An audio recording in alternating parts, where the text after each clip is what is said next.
Blood and Dust, the Arthur Morgan story, a Red Dead Redemption fan retelling. Chapter 1, The Snow and the Silence. The cold was biting.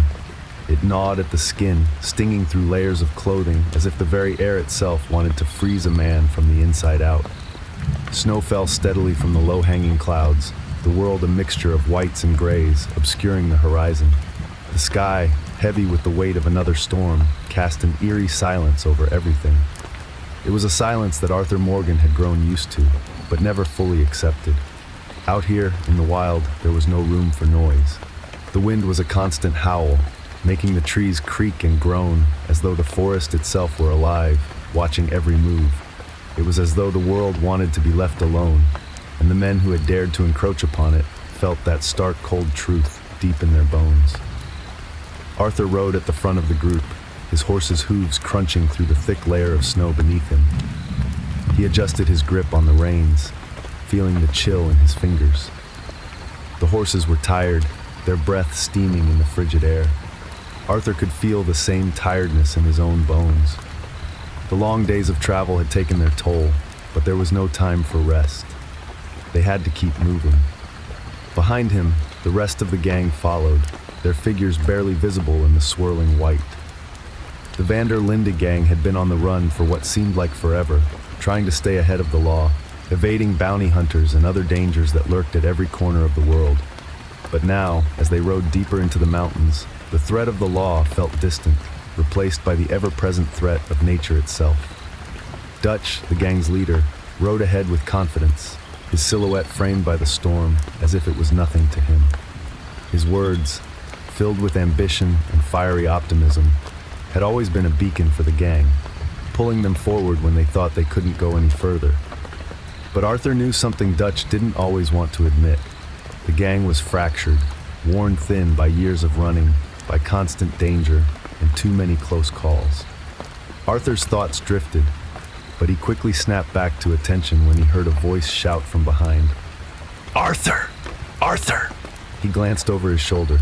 It was Micah, one of the newer members of the gang, and one Arthur didn't trust. Micah had been trouble from the start, always loud, always looking for a fight. He wasn't cut from the same cloth as men like Hosea or Charles, men who understood the weight of their choices. But Micah was always looking for the next big score, always itching to prove something to Dutch. "What is it, Micah?" Arthur called back, his voice muffled by the wind. Micah, pulling his horse up beside Arthur, looked around nervously. "I don't like this, Arthur. This place, it feels wrong, cold, too cold. We should have stopped sooner. We've been on the move for days." Arthur's eyes narrowed as he studied the younger man. "We keep moving, or we freeze here. It's the only choice we've got," Micah scoffed, pulling his collar tighter around his neck. "Yeah, well, Dutch better have a damn good reason for dragging us into these godforsaken mountains. Ain't no people up here, ain't no safety, just snow and damn wolves." Arthur didn't respond, but he couldn't help but agree. Micah had a point. The gang had been running for so long, hiding in one place after another, but the coldness of these mountains was different. It wasn't just the weather. There was something about it. The isolation, the feeling of being surrounded by an empty, uncaring wilderness that put a weight on Arthur's chest. It felt like the world was closing in, and not just because of the law. It felt like the world itself was turning its back on them. The ride took hours, the storm never letting up, until the snow-covered trail became nearly indistinguishable. As they pushed on, the trees began to thin out, and soon they were descending into a valley, the sight of campfire smoke rising in the distance a welcome sign of shelter. By the time they reached the camp, night had fallen, the cold biting even harder. The horses were spent, the campfire crackling against the chill air as Arthur dismounted, his body stiff from the long ride. His legs were sore, his fingers numb from holding the reins for too long. He barely had the energy to unhook his saddle before Dutch approached him with a smile. "Well, Arthur, we've made it," Dutch said, his voice as bright as ever, though his eyes seemed distant. He had the look of a man trying to hold on to something, trying to convince his followers that things weren't as bleak as they really were. "We'll rest here for a bit. Then we'll figure out our next move." Arthur didn't share Dutch's optimism. They had made it, yes, but for how long? The camp was makeshift, barely enough to keep them warm, and the weather showed no sign of letting up. They needed to keep moving. If they stayed here for too long, they'd attract the wrong kind of attention. A few moments later, Hosea joined him by the fire, looking just as weary. Hosea had always been the older, more sensible member of the gang, the one who grounded Dutch's wild ideas with reason. But even Hosea seemed weighed down by the cold, his eyes tired in a way that made Arthur's chest tighten. "You think Dutch knows what he's doing?" Arthur asked quietly, his gaze flickering to their leader. Hosea didn't answer immediately, but when he did, his voice was low and thoughtful. "I don't know, Arthur. I hope so. But this place, this cold, it's wearing on all of us. We can't keep living like this, always on the move, always running." Arthur felt a knot in his stomach. He hadn't wanted to admit it, but Hosea was right. They couldn't keep going like this. They were slipping, bit by bit, and Arthur could feel it in his bones. There was only so much more they could take before they broke. As night deepened, the gang gathered around the fire, huddling close for warmth. Even the usually rowdy members, Bill and Javier, sat in a tense silence. The wind howled through the trees, and the crackling of the fire was the only sound in the dark. Arthur looked around at the faces around him. Dutch, Hosea, Bill, Micah, and the others. Some were tired, some were restless, and some were simply numb. In the distance, he could hear the faint sound of wolves howling, echoing through the mountains. It was the kind of sound that sent a shiver down your spine, reminding you that no matter how much you tried to outrun the world, the wilderness had a way of reminding you that you were always at its mercy. Dutch stood, his voice rising as he spoke, trying to inspire the others. "We're gonna get out of this, folks. We've got plans and we've got hope.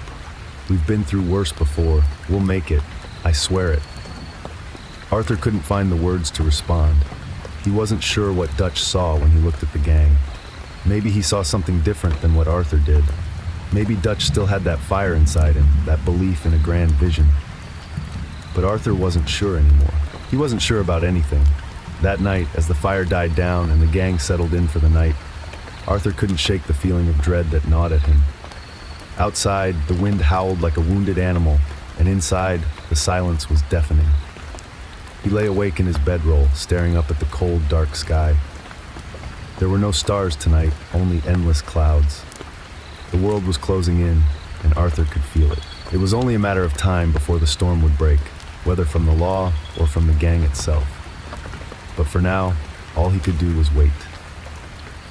Chapter 2, Echoes in the Frost. The cold lingered long after they had made camp in the valley. It wasn't just the weather, it was something deeper, something that had settled in their bones.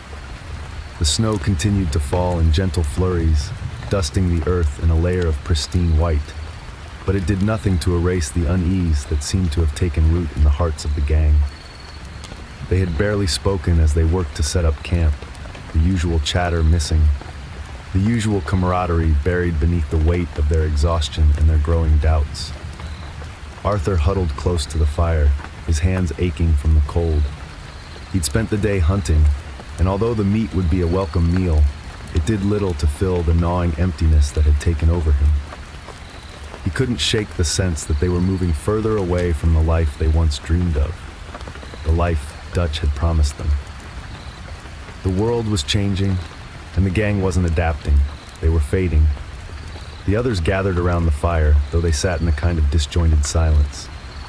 Dutch was talking to Bill, his voice low and focused, but the usual fire in his speech was missing.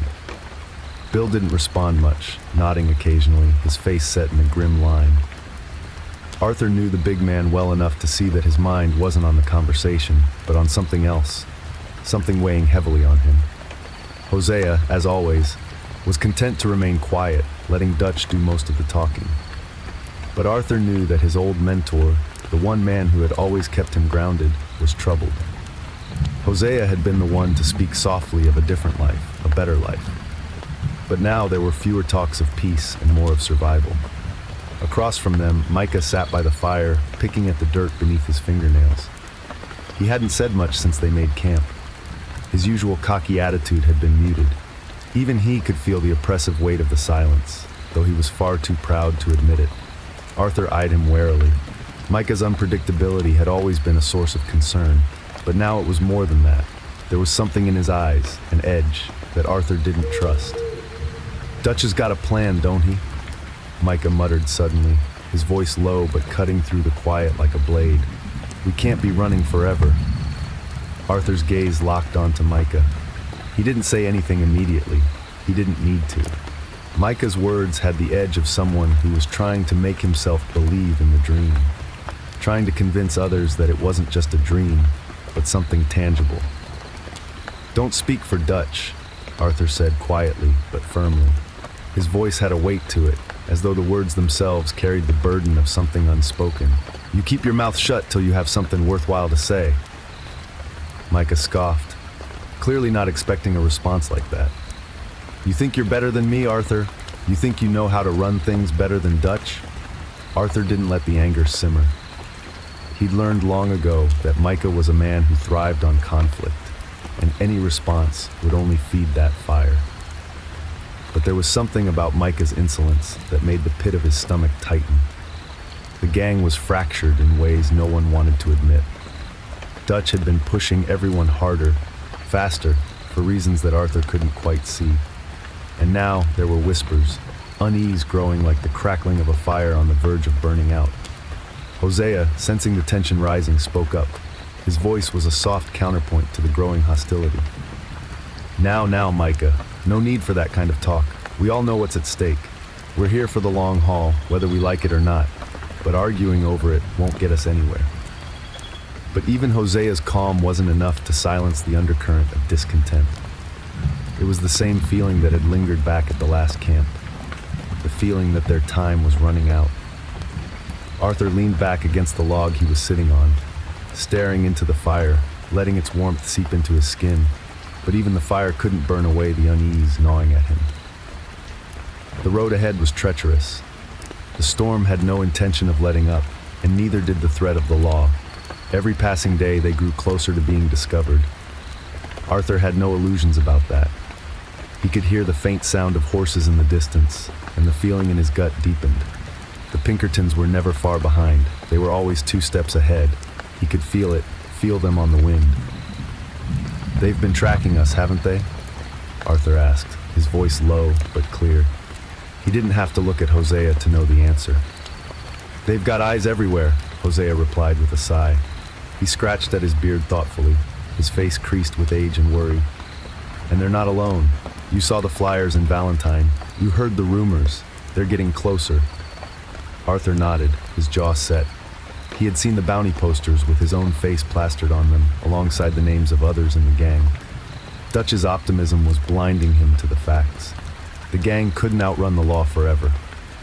It was only a matter of time before they caught up to them. "You think Dutch will listen to you?"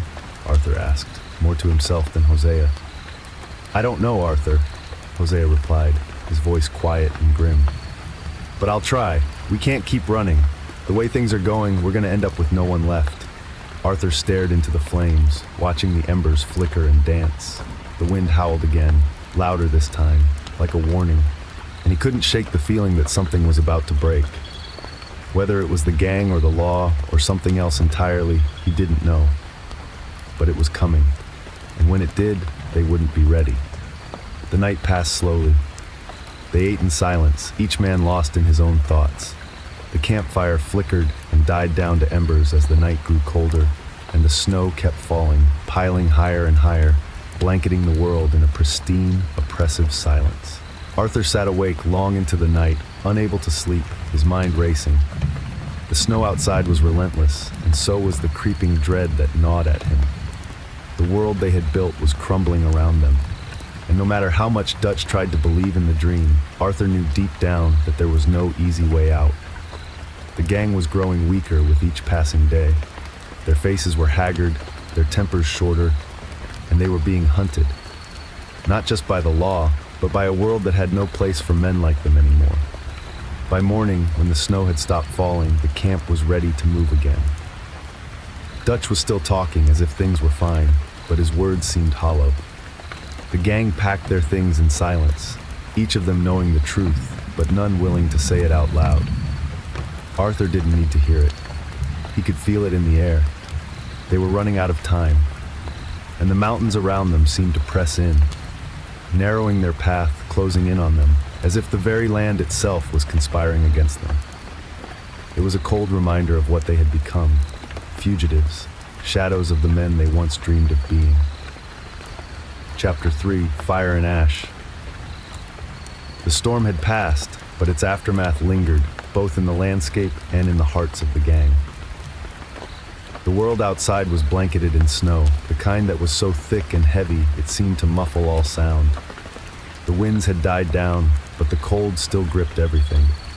It wasn't the biting kind that freezes you instantly. It was the kind that seeped into your bones slowly, almost imperceptibly, until you didn't know where the cold ended and you began. Arthur had spent most of the morning checking the horses and making sure their supplies were secure. The horses had done well to survive the mountain storm, but even they seemed to be wilting under the weight of the endless cold. It wasn't just the snow that wore on Arthur, but the silence, the constant anticipation of something inevitable, something just out of reach, but so close you could feel it on your skin. As the gang packed up camp, a sense of quiet urgency settled over them. No one spoke much as they readied themselves for the ride, each of them lost in their thoughts, fighting their own private battles. Dutch, as usual, tried to maintain a semblance of control, barking orders with a fire that was beginning to sound more desperate than inspired.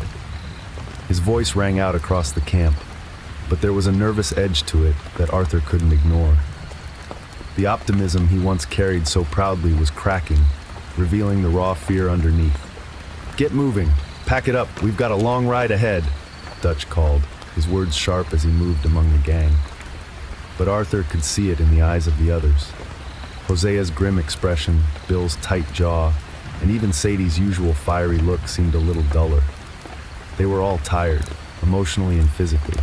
It wasn't just the law breathing down their necks. It was something more fundamental, the weight of what they had become, the toll that years of running and violence had taken on them. Arthur himself wasn't sure how much longer he could keep pretending that everything was going to be okay.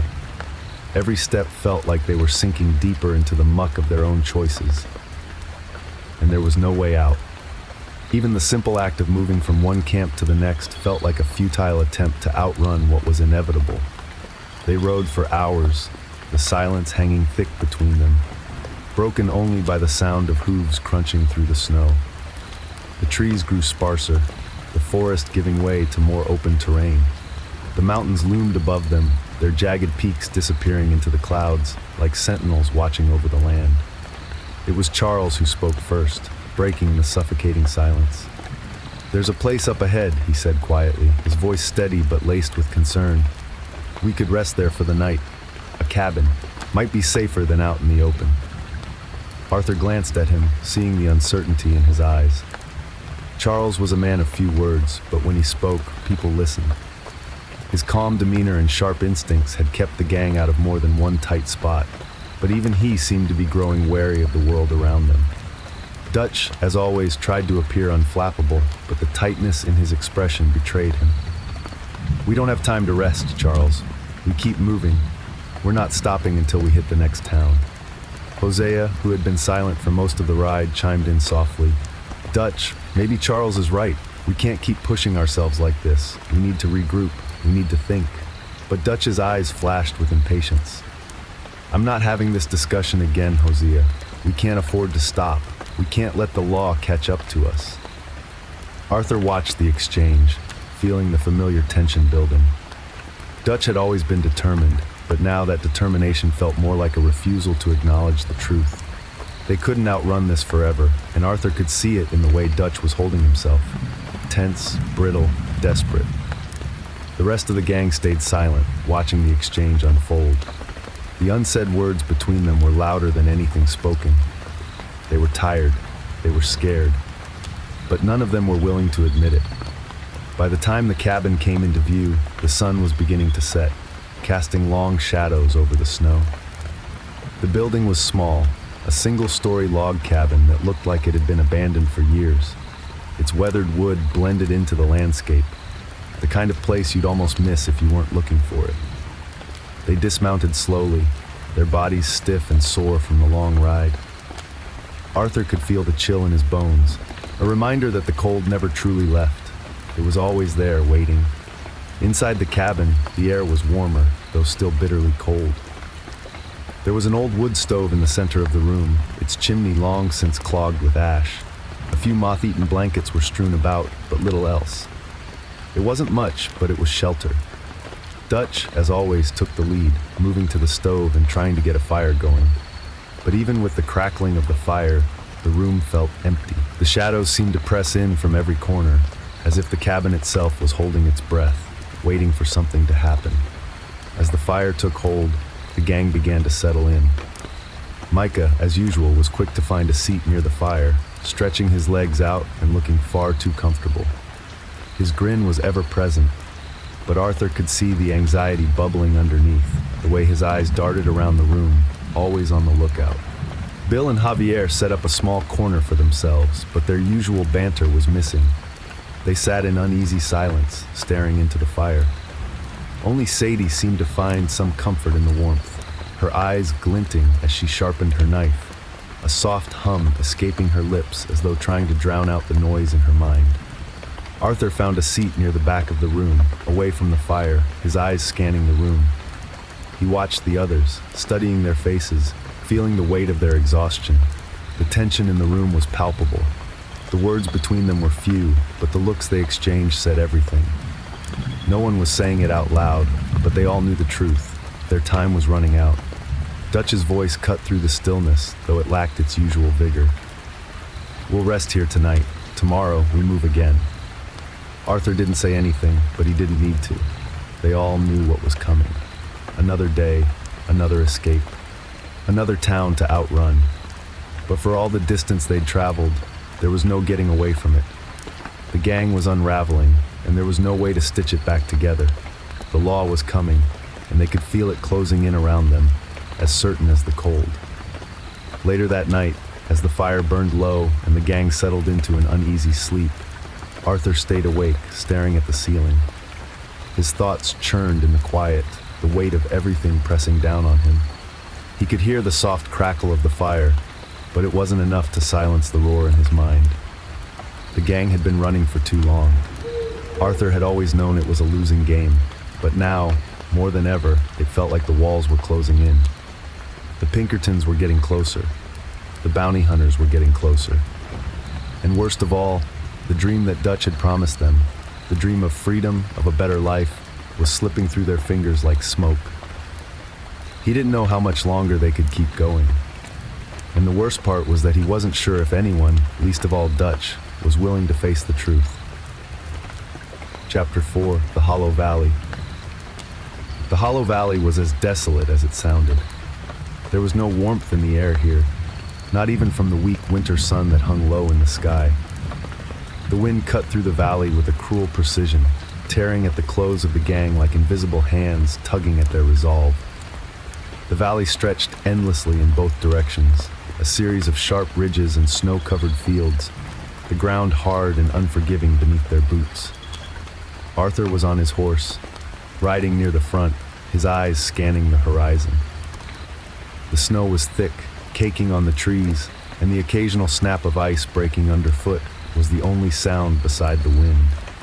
Every now and then, he'd glance back at the others, seeing the weariness in their eyes, the same dull exhaustion that had settled in the pit of his stomach. They were all moving slower now, dragging their feet as much as their horses, and it didn't take much to know that something was about to give. The gang had moved from place to place, but it had become clear that there was no real safety anywhere. Every town they passed, every refuge they tried to find, felt more like a trap than a haven. And even in this remote valley, the law was always just over the next hill. They weren't being hunted anymore, they were being cornered. Hosea's voice broke through the silence of the ride, and Arthur turned to look at the older man. Hosea's face was drawn, his eyes tired, but there was a steely calm about him, as though he could see things more clearly than anyone else. That's what made him so valuable. He saw the game for what it was. And right now, the game wasn't playing in their favor. "We should think about splitting up," Hosea said quietly. his words lost to the wind for a moment before they reached Arthur's ears. There's no need to keep riding together in such a tight formation. We're drawing attention. Arthur furrowed his brow at the suggestion. The idea of splitting up was dangerous. The gang was only as strong as its unity, and the thought of being alone out here, in this dead valley with no one to watch your back, sent a shiver down his spine. Splitting up, Arthur said, his voice low but edged with concern. You think that's wise?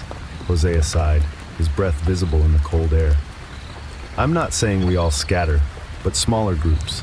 We could keep moving, make ourselves harder to track. A single group is an easy target for anyone who's looking for us.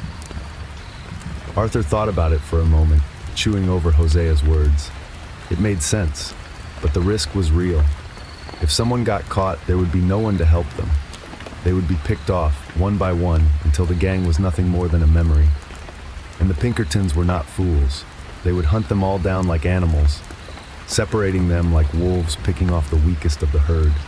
Dutch, overhearing the conversation, pulled his horse closer to Arthur and Hosea.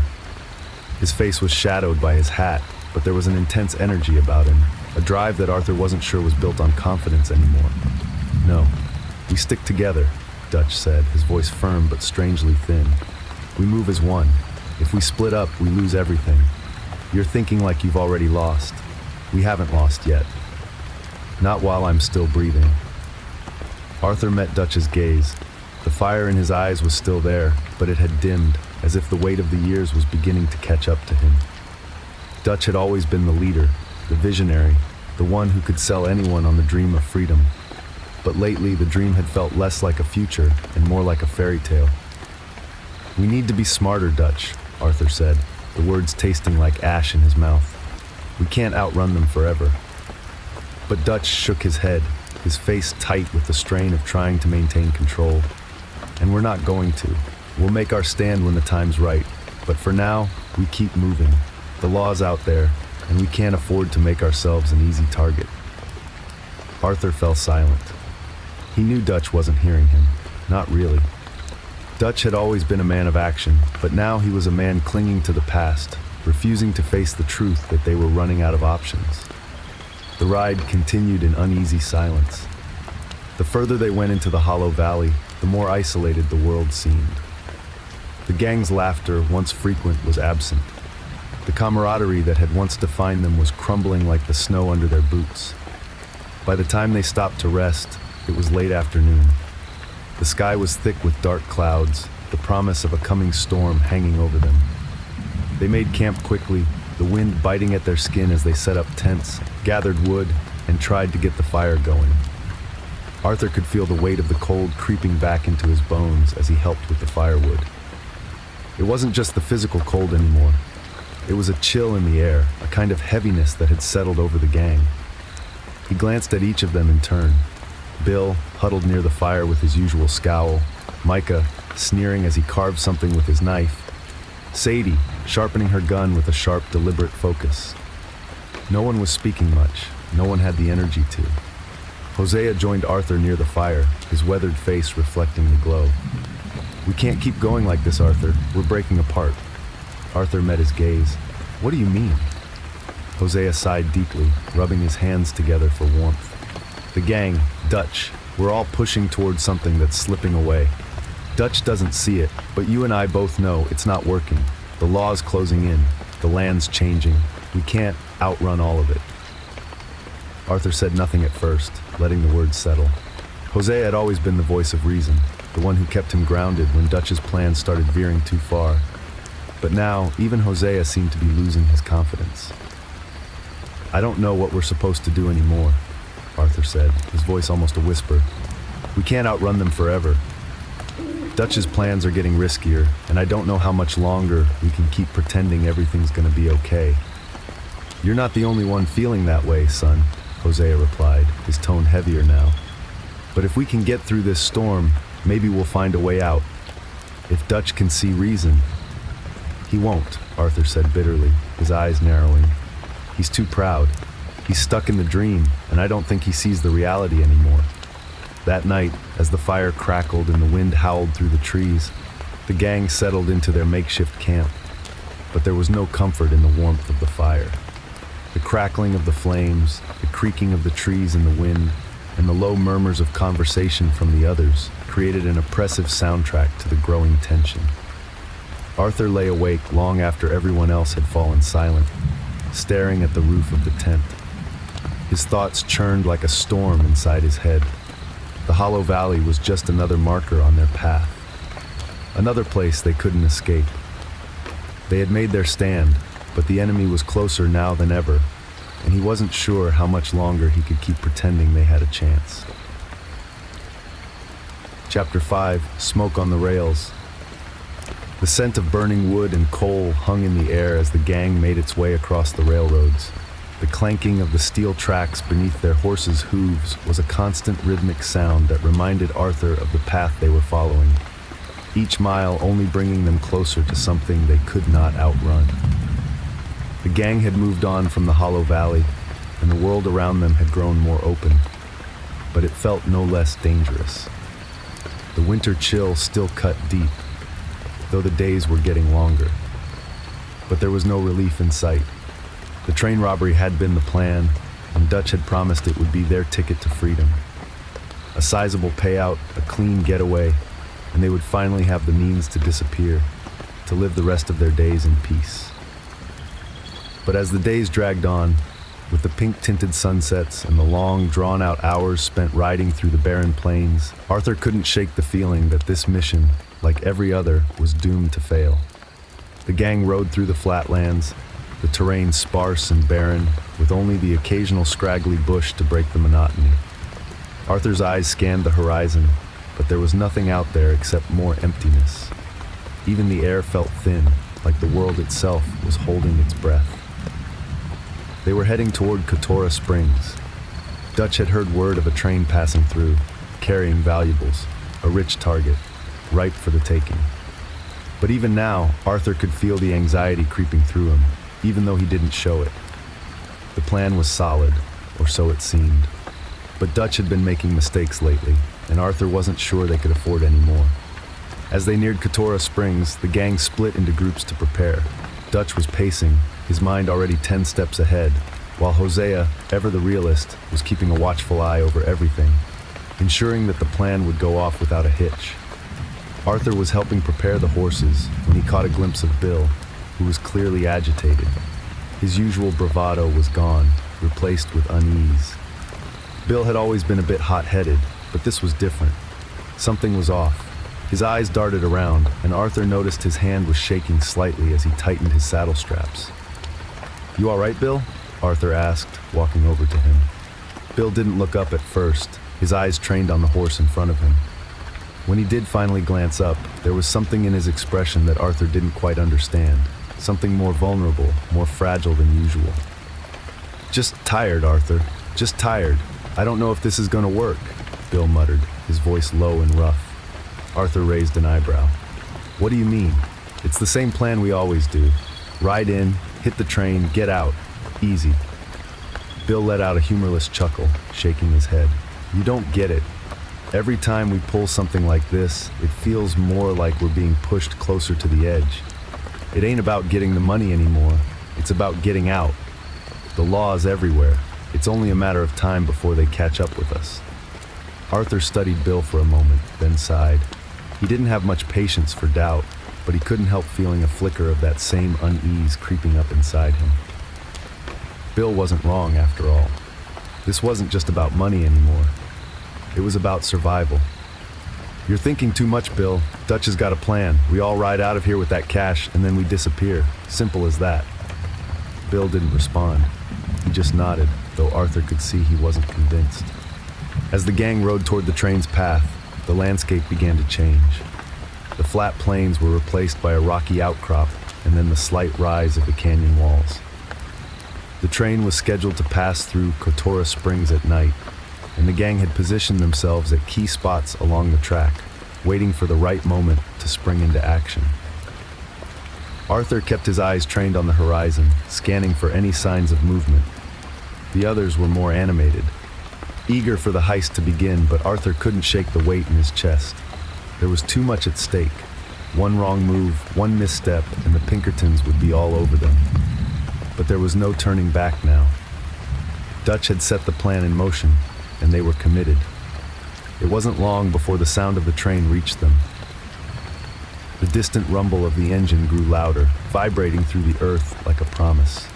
As it came into view, Arthur's heart rate picked up. The train was just as Dutch had described. A massive freight car with plenty of cash, and perhaps more importantly, gold. But even as the train barreled toward them, there was a sense of quiet dread in the air. The wind had picked up again, sweeping across the valley with an eerie hiss. Arthur could almost taste the tension, the metallic tang of what was about to happen. He looked around at the other members of the gang, each of them preparing for their role. Dutch, as usual, was at the forefront, his eyes gleaming with confidence, but there was something in his posture that made Arthur pause. Dutch was slipping. Arthur could see it in the way his hands twitched, his eyes darting, always one step ahead, but never quite steady. The dream, the grand vision that had once seemed so clear, now felt muddled and uncertain. Dutch had always been the leader, the one with the plans, the one who saw the future. But now, all Arthur could see was a man clinging to an ideal, an illusion of control that was slipping through his fingers. The heist began in a blur of motion. The gang swarmed the train as it slowed near the makeshift blockade. Arthur's heart pounded in his chest as he rode alongside, drawing his pistol and shouting orders. He had done this so many times before. This was the life he knew, the only life he had. But this time felt different. The sharp crack of gunfire rang out, echoing through the canyon as the gang took control of the train. The screams of the train workers, the frantic shouts of the guards, it was all part of the routine.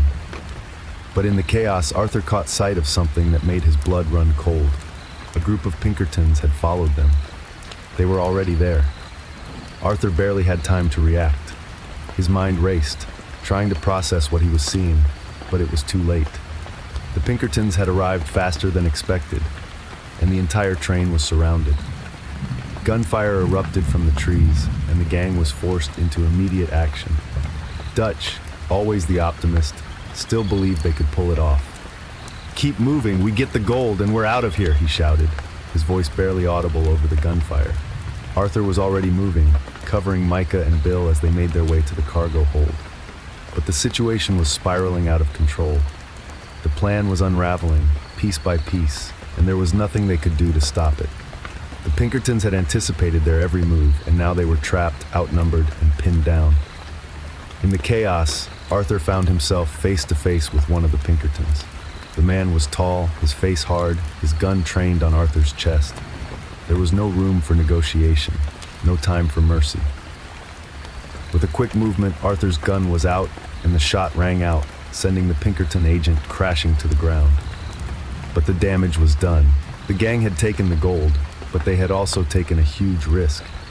The Pinkertons weren't just chasing them now, they were hunting them, and this time they weren't going to stop. By the time the gang had regrouped, the mood was somber.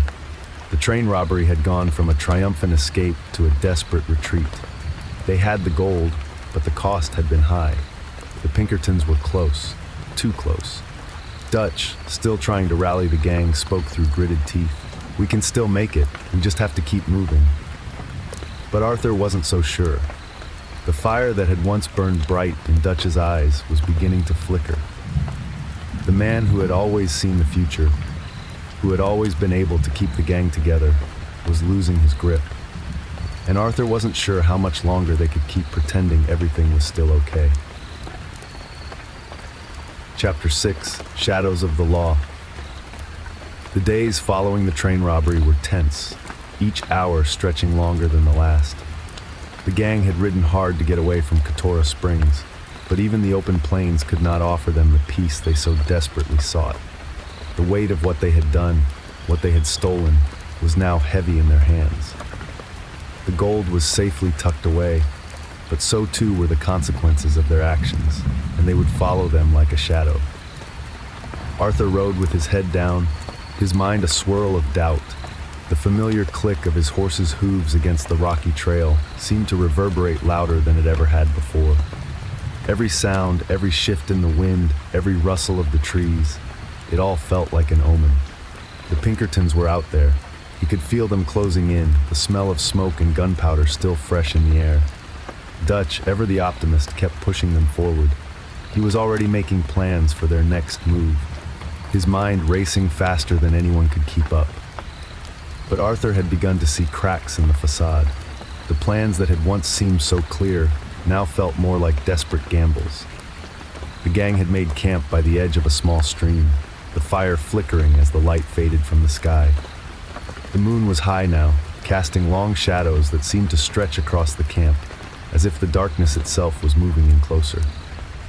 Dutch had gathered everyone around the fire, his eyes bright with a feverish energy. He spoke in that same commanding voice, the one that always made the gang believe in him, even when the odds were against them. But tonight, there was something different about it. There was an undercurrent to his words, a strain that Arthur could feel in the pit of his stomach. We've got the gold. We've got the means to get out. We keep moving, and we'll make it to safety. We stay smart, stay hidden, and we'll get clear of these lawmen. Dutch said, his eyes sweeping over the group, trying to inspire confidence in them. But Arthur saw the flicker of doubt in his eyes. The others nodded, some with more conviction than others. Bill shifted uncomfortably, his gaze darting to the shadows beyond the firelight.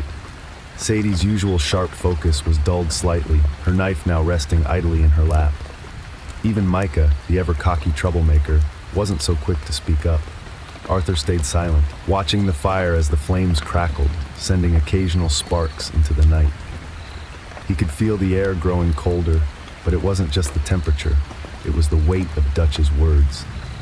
The gang was starting to fray at the edges. They were getting reckless, and Arthur wasn't sure how much longer they could keep up the charade. The next morning, the gang moved out again, but the unease in the air was undeniable. Arthur kept his eyes sharp, scanning the surrounding hills and ridgelines for any signs of movement. They had made it out of the immediate vicinity of Kotora Springs, but that didn't mean they were safe. Not by a long shot. Hosea, riding beside him, seemed to share the same thoughts. The older man's face was set in a grim expression as he kept his horse at a steady pace. He had always been the voice of reason, the one who knew when to pull back and when to press forward. But now, his words seemed to carry an undertone of worry, as though he too could sense the danger closing in. "We need to stop running, Arthur," Hosea said quietly, his voice low enough that only Arthur could hear. "We're just moving from one place to the next, and it's getting harder to stay ahead of them. The Pinkertons won't stop. They've got a smell for us now. We need to lay low. Find a safe place, rest for a while." Arthur glanced at Hosea, his mind whirling. He knew what Hosea meant. He knew the gang needed a break, but Dutch had made it clear they couldn't stop. The longer they stayed in one place, the higher the chances of being found. But Arthur also knew that Hosea was right. They were running out of time, running out of places to hide. "We'll do what we can, but Dutch is set on pushing forward," Arthur muttered, his eyes narrowing as he thought about their leader. "He won't listen to anyone, not even you." Hosea sighed deeply, his eyes cast down. "I know, but I can't keep watching him lead us into the fire like this." Arthur wanted to say something, but the words caught in his throat. He knew it wasn't just Dutch. They were all responsible, in some way. Everyone had bought into the dream of the gang, the dream of a life free from the law, free from the world's cruelty. But now that dream was slipping away, and there was nothing left to hold on to but their loyalty to Dutch.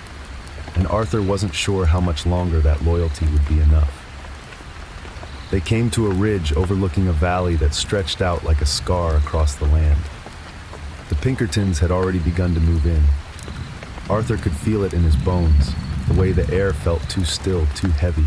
The gang had set up camp in a small grove of trees, hoping to stay out of sight. But even from a distance, Arthur could see the glint of sunlight reflecting off something shiny down in the valley, the unmistakable glint of lawmen's badges. Arthur felt his heart drop. The law was closer now. They had been on the move for days, but it wasn't enough. They were getting trapped.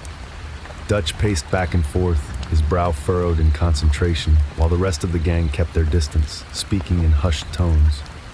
The fire had been dimmed to a low glow, its warmth barely enough to ward off the chill of the night. "We have to make a choice, Dutch," Arthur said, stepping forward. "We can't keep running. The Pinkertons are closing in on us. We need a plan." Dutch looked at Arthur, his eyes flashing with that familiar intensity. "We don't have time for doubts, Arthur. We move when I say we move. We stay ahead of them, and we don't stop until we've got a way out." "But we can't outrun them forever," Arthur shot back, his voice rising. "We're not some damn ghost, Dutch.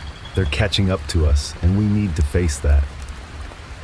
There was a brief, tense silence, and for a moment it felt like the air between them was charged, as if the entire camp was holding its breath. "I'm not losing my family, Arthur," Dutch said quietly, his voice barely above a whisper, but it was laden with an edge of desperation. "I won't." Arthur wanted to say something, but he didn't know what. Dutch's voice had cracked, just a little, and that was enough to make the hair on the back of Arthur's neck stand on end. Dutch wasn't the man he had once been. This wasn't just a matter of survival anymore. It was about something deeper, something darker. The gang wasn't just running from the law, they were running from themselves. The night stretched on, the wind picking up once more, howling through the trees like a warning.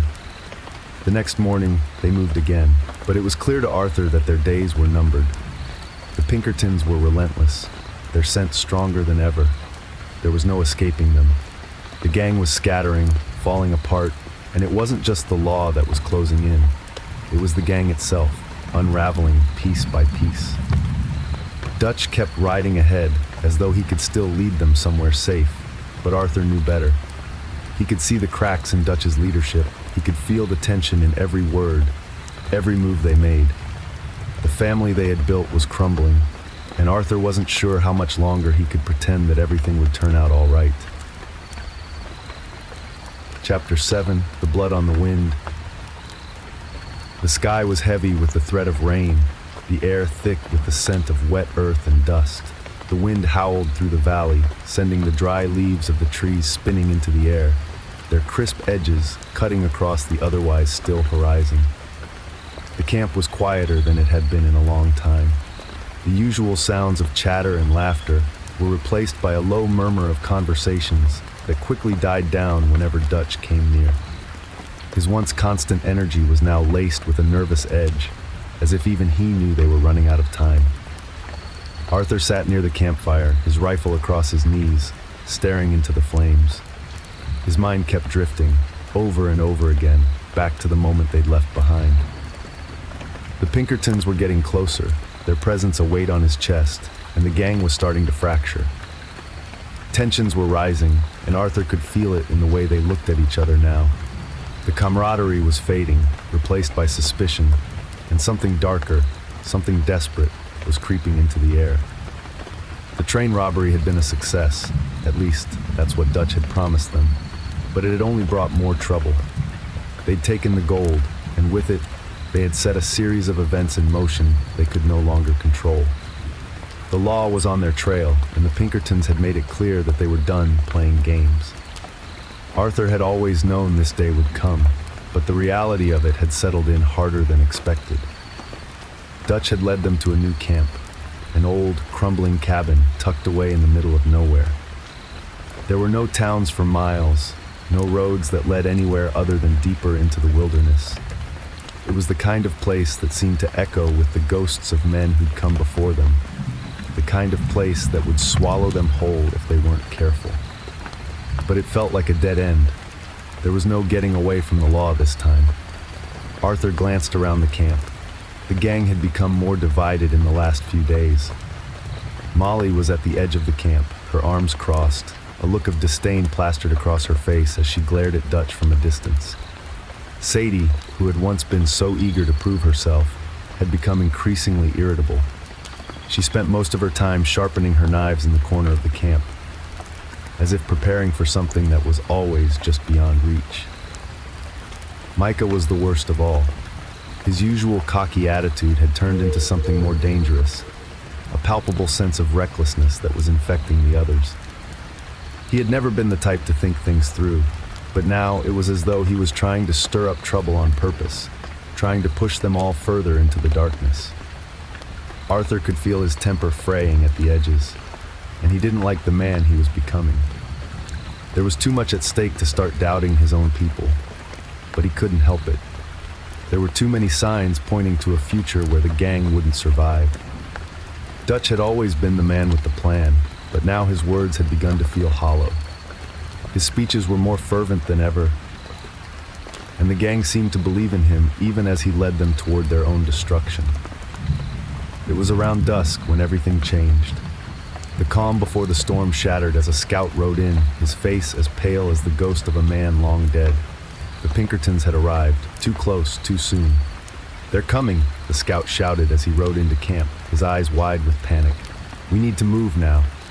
Dutch's face paled, but his voice remained steady, almost too steady, like a man who had resigned himself to the inevitable. "We don't run, not yet. We fight. We stand our ground." But Arthur could see the fear creeping into Dutch's eyes, despite the bravado in his voice. This wasn't a fight they were prepared for. They had no backup, no means of escape. The Pinkertons had closed in too quickly, and they were outnumbered. There was no way to outshoot them this time. Arthur stood up, the firelight flickering in his eyes as he surveyed the camp. He needed to think, needed to act, but everything around him felt like it was closing in. The gang wasn't the tight-knit family it had once been. They were fractured, each person now operating on their own agenda. No one was working as a unit anymore. The promise of freedom Dutch had once spoken of now felt like a distant, fading dream. "We need to get the gold," Arthur said, his voice carrying the weight of the decision that hung in the air. "Get the horses. Get everything we can carry. We're not leaving it behind." Dutch, his voice hardening at the suggestion, shot Arthur a look. "What's your plan, Arthur? We fight. We'll hold the line." Arthur shook his head. "You're not listening, Dutch. We can't afford to fight. We're gonna get killed out here. The law's too close. You saw how quickly they moved in. We need to go now." But Dutch wasn't listening. His pride, his desperation to hold on to the dream clouded his judgment. "We don't run," he repeated, his voice shaking with the weight of his convictions. "We stay and we fight. This is the moment we've been waiting for." Arthur didn't say anything more.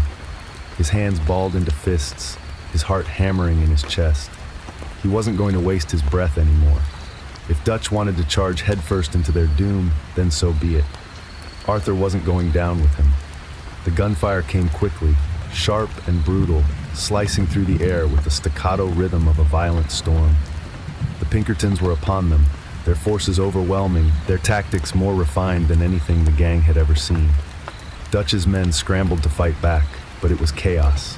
It wasn't a battle, it was an execution. Arthur's first instinct was to protect the others, to do whatever he could to keep them alive. But the fight was already lost. There were too many of them. The Pinkertons were merciless, cutting through the gang like a blade through paper. Arthur rode in, his rifle smoking as he fired at the advancing lawmen. The sounds of gunshots echoed through the valley, the crack of wood splintering, the screams of men, his men, filling the air. There was no plan anymore. It was just survival. Bill and Micah were holed up behind a rock, returning fire in frantic bursts. Charles was trying to get Jack to safety, his face tense with concentration. Sadie was in the middle of it all, a wild fury in her eyes as she swung her knife with abandon, cutting down anyone who dared approach. But it was all falling apart. Arthur's heart raced as he watched Dutch, who was still shouting orders, still trying to lead. But it was clear now, the man who had once been a beacon of hope, the man who had brought them all together, was lost in his own delusion. He wasn't leading anymore. He was clinging to an impossible dream, and the gang was paying for it. Hours passed before the shooting finally stopped, but the damage was done. The gang had lost men, too many men. There were bodies everywhere, scattered across the valley like discarded toys, the blood soaking into the earth. Arthur stood in the wreckage, his clothes stained, his hands still trembling from the adrenaline. His thoughts were a whirlwind, spinning in a blur of confusion and rage. There were too many questions left unanswered, too many choices they had made that now felt like death sentences. Dutch stood a few feet away, his face hard and unreadable, but there was something else in his eyes, a flicker of fear, of doubt that wasn't there before. Arthur approached him slowly, his voice low. "This was it, Dutch. We've gone too far this time. The Pinkertons aren't going to stop. You can't keep running." Dutch didn't reply at first, but his eyes darted to Arthur, a moment of vulnerability flashing across his face. But then he hardened again, the familiar mask returning. "We're not done yet, Arthur. You hear me? We're not done." Arthur didn't respond. There was nothing left to say. Dutch had made his choice, and the rest of them were just along for the ride.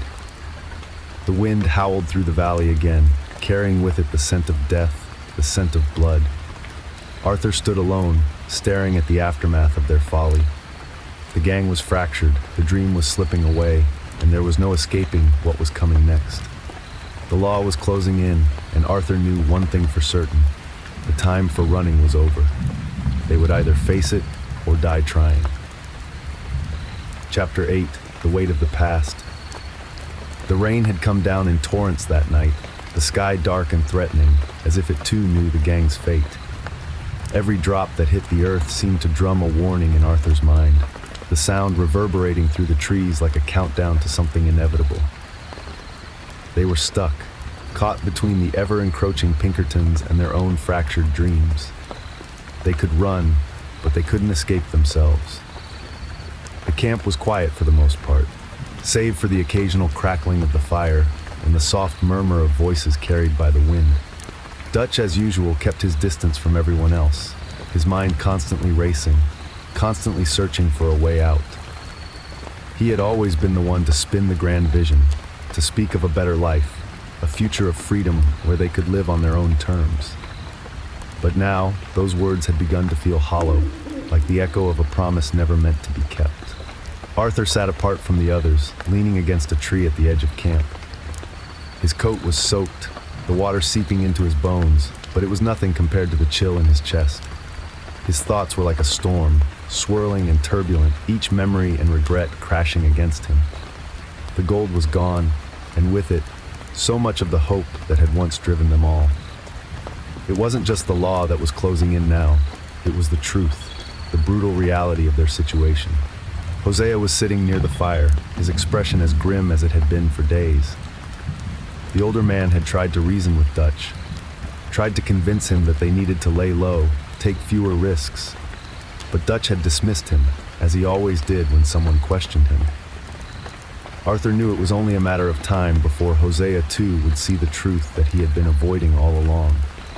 Dutch was no longer the leader he once was. Arthur's gaze shifted across the camp to where Sadie was sitting, sharpening her knife with an intensity that mirrored the way she lived her life. She had become something else in the last few weeks, someone who seemed more dangerous with each passing day. There was a fire in her now, a kind of recklessness that Arthur didn't quite understand. She'd always been tough, but something had changed.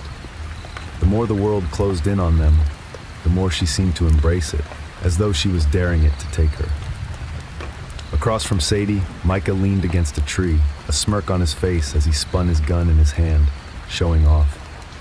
His bravado had always been a danger, but now, with the law getting closer, it felt like a death wish. There was no mistaking the recklessness in his eyes, and Arthur couldn't shake the feeling that Micah was more trouble than he was worth. The gang had splintered, and every day, the rift grew wider. Arthur knew it wasn't just the law they were running from anymore. It was each other. Dutch's blind confidence, his refusal to see the truth, had driven them all to this point. Arthur had always trusted him, followed him, but now he wasn't so sure. He wasn't sure of anything anymore. In the distance, the sound of hooves broke through the stillness, the rhythmic thud of horses' hooves against the wet earth growing louder. Arthur stood quickly, his heart racing. He had learned to trust his instincts, and they were telling him something was wrong.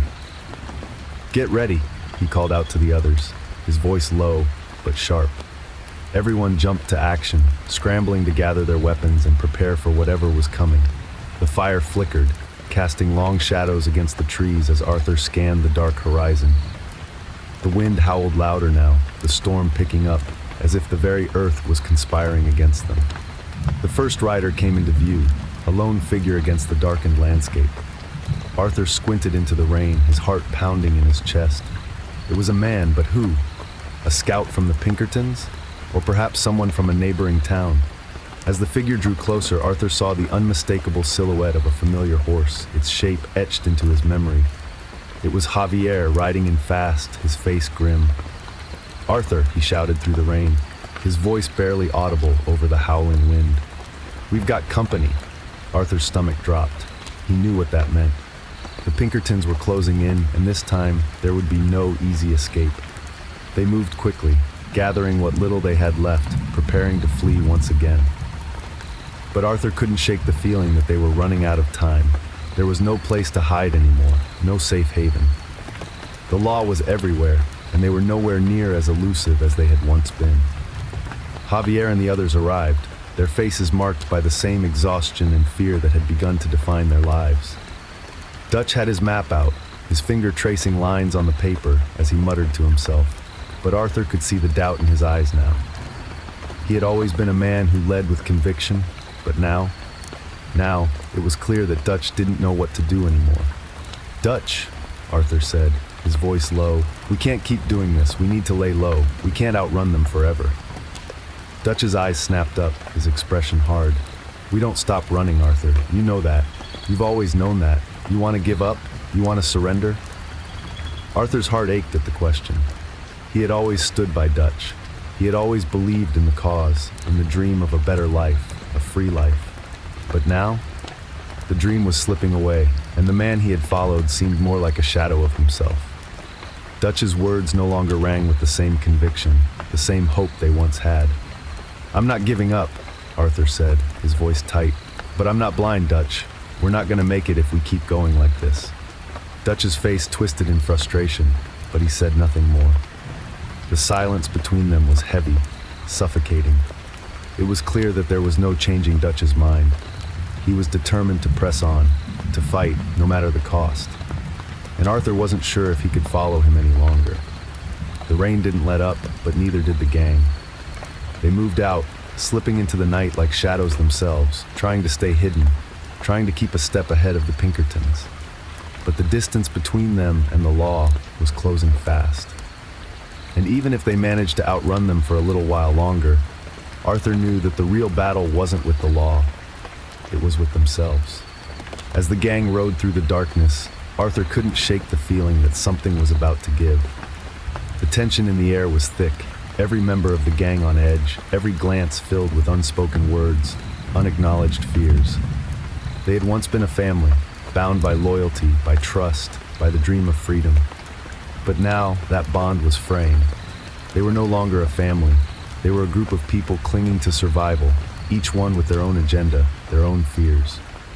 The law was coming, but the real danger was something far worse. The unraveling of everything they had fought for. The loss of the dream they had once believed in. As the night wore on, the storm showed no signs of letting up. Arthur kept riding, his eyes scanning the horizon, his mind racing.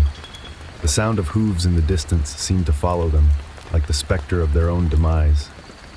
The wind whipped at his face, the cold biting into his skin. But it wasn't the chill he feared. It was the weight of the past. The weight of all the choices they had made, all the people they had hurt, and all the dreams they had crushed. And in that moment, Arthur knew that there was no escaping it. The past had caught up with them, and there was no running from it anymore. Chapter 9, Bronte's Web. The days in Saint Denis passed like a fever dream, a blur of bright lights, shadows, and heavy smells of industry and decay. Saint Denis was a city of contradictions, grand and opulent on one hand, decaying and filthy on the other. The wealth was undeniable, but it was built on the back of sweat, crime, and corruption. In the distance, the skyline gleamed, tall buildings catching the rays of the sun. But when you ventured into the alleyways, the dirt and squalor were more than apparent. It felt like the world of the rich and the poor were miles apart. Yet here, they lived side by side. Arthur could feel the oppressive weight of the city, the suffocating presence of lawmen and crooked politicians watching every move the gang made. Every street corner felt like a trap. Every person in the crowd, a potential enemy. He could smell the lies in the air. They'd set up camp in an old warehouse on the outskirts, far enough from the central districts to avoid drawing too much attention, but close enough to the docks and the train stations to make quick escapes if needed. Dutch was insistent that this was the right place. It wasn't, but Arthur had learned to pick his battles. For now, the gang needed a roof, and the warehouse would do. The gang, for the most part, kept to themselves. Outlaws and misfits, they kept a low profile in the city, staying away from the glitzy avenues and the fancy clubs. They were here for one reason, and one reason only: the promise of wealth, and more importantly, the promise of freedom. Dutch had made the connection with Angelo Bronte, the man who seemed to run the show in Saint Denis. Bronte was a man of mystery, always impeccably dressed, his silver-tongued speeches smooth and manipulative, hiding a mind as sharp as a knife. He had wealth, he had connections, and most crucially, he had influence in places the gang had never dreamed of. "I don't trust him," Arthur muttered to Hosea one evening as they watched Dutch step into the dimly lit parlor of Bronte's mansion. Hosea, ever the voice of reason, let out a soft sigh. "We don't have a choice. Bronte is the only one who can offer us a way out. He's promised us the world if we follow through. For now, we'll take what we can and keep an eye on him." Arthur wasn't so sure. Bronte's smooth, calculated demeanor never sat right with him. He had seen men like him before, always talking about grand schemes, promising riches, but at what cost? The price of doing business with a man like Bronte was never just gold. There were always strings attached, always consequences.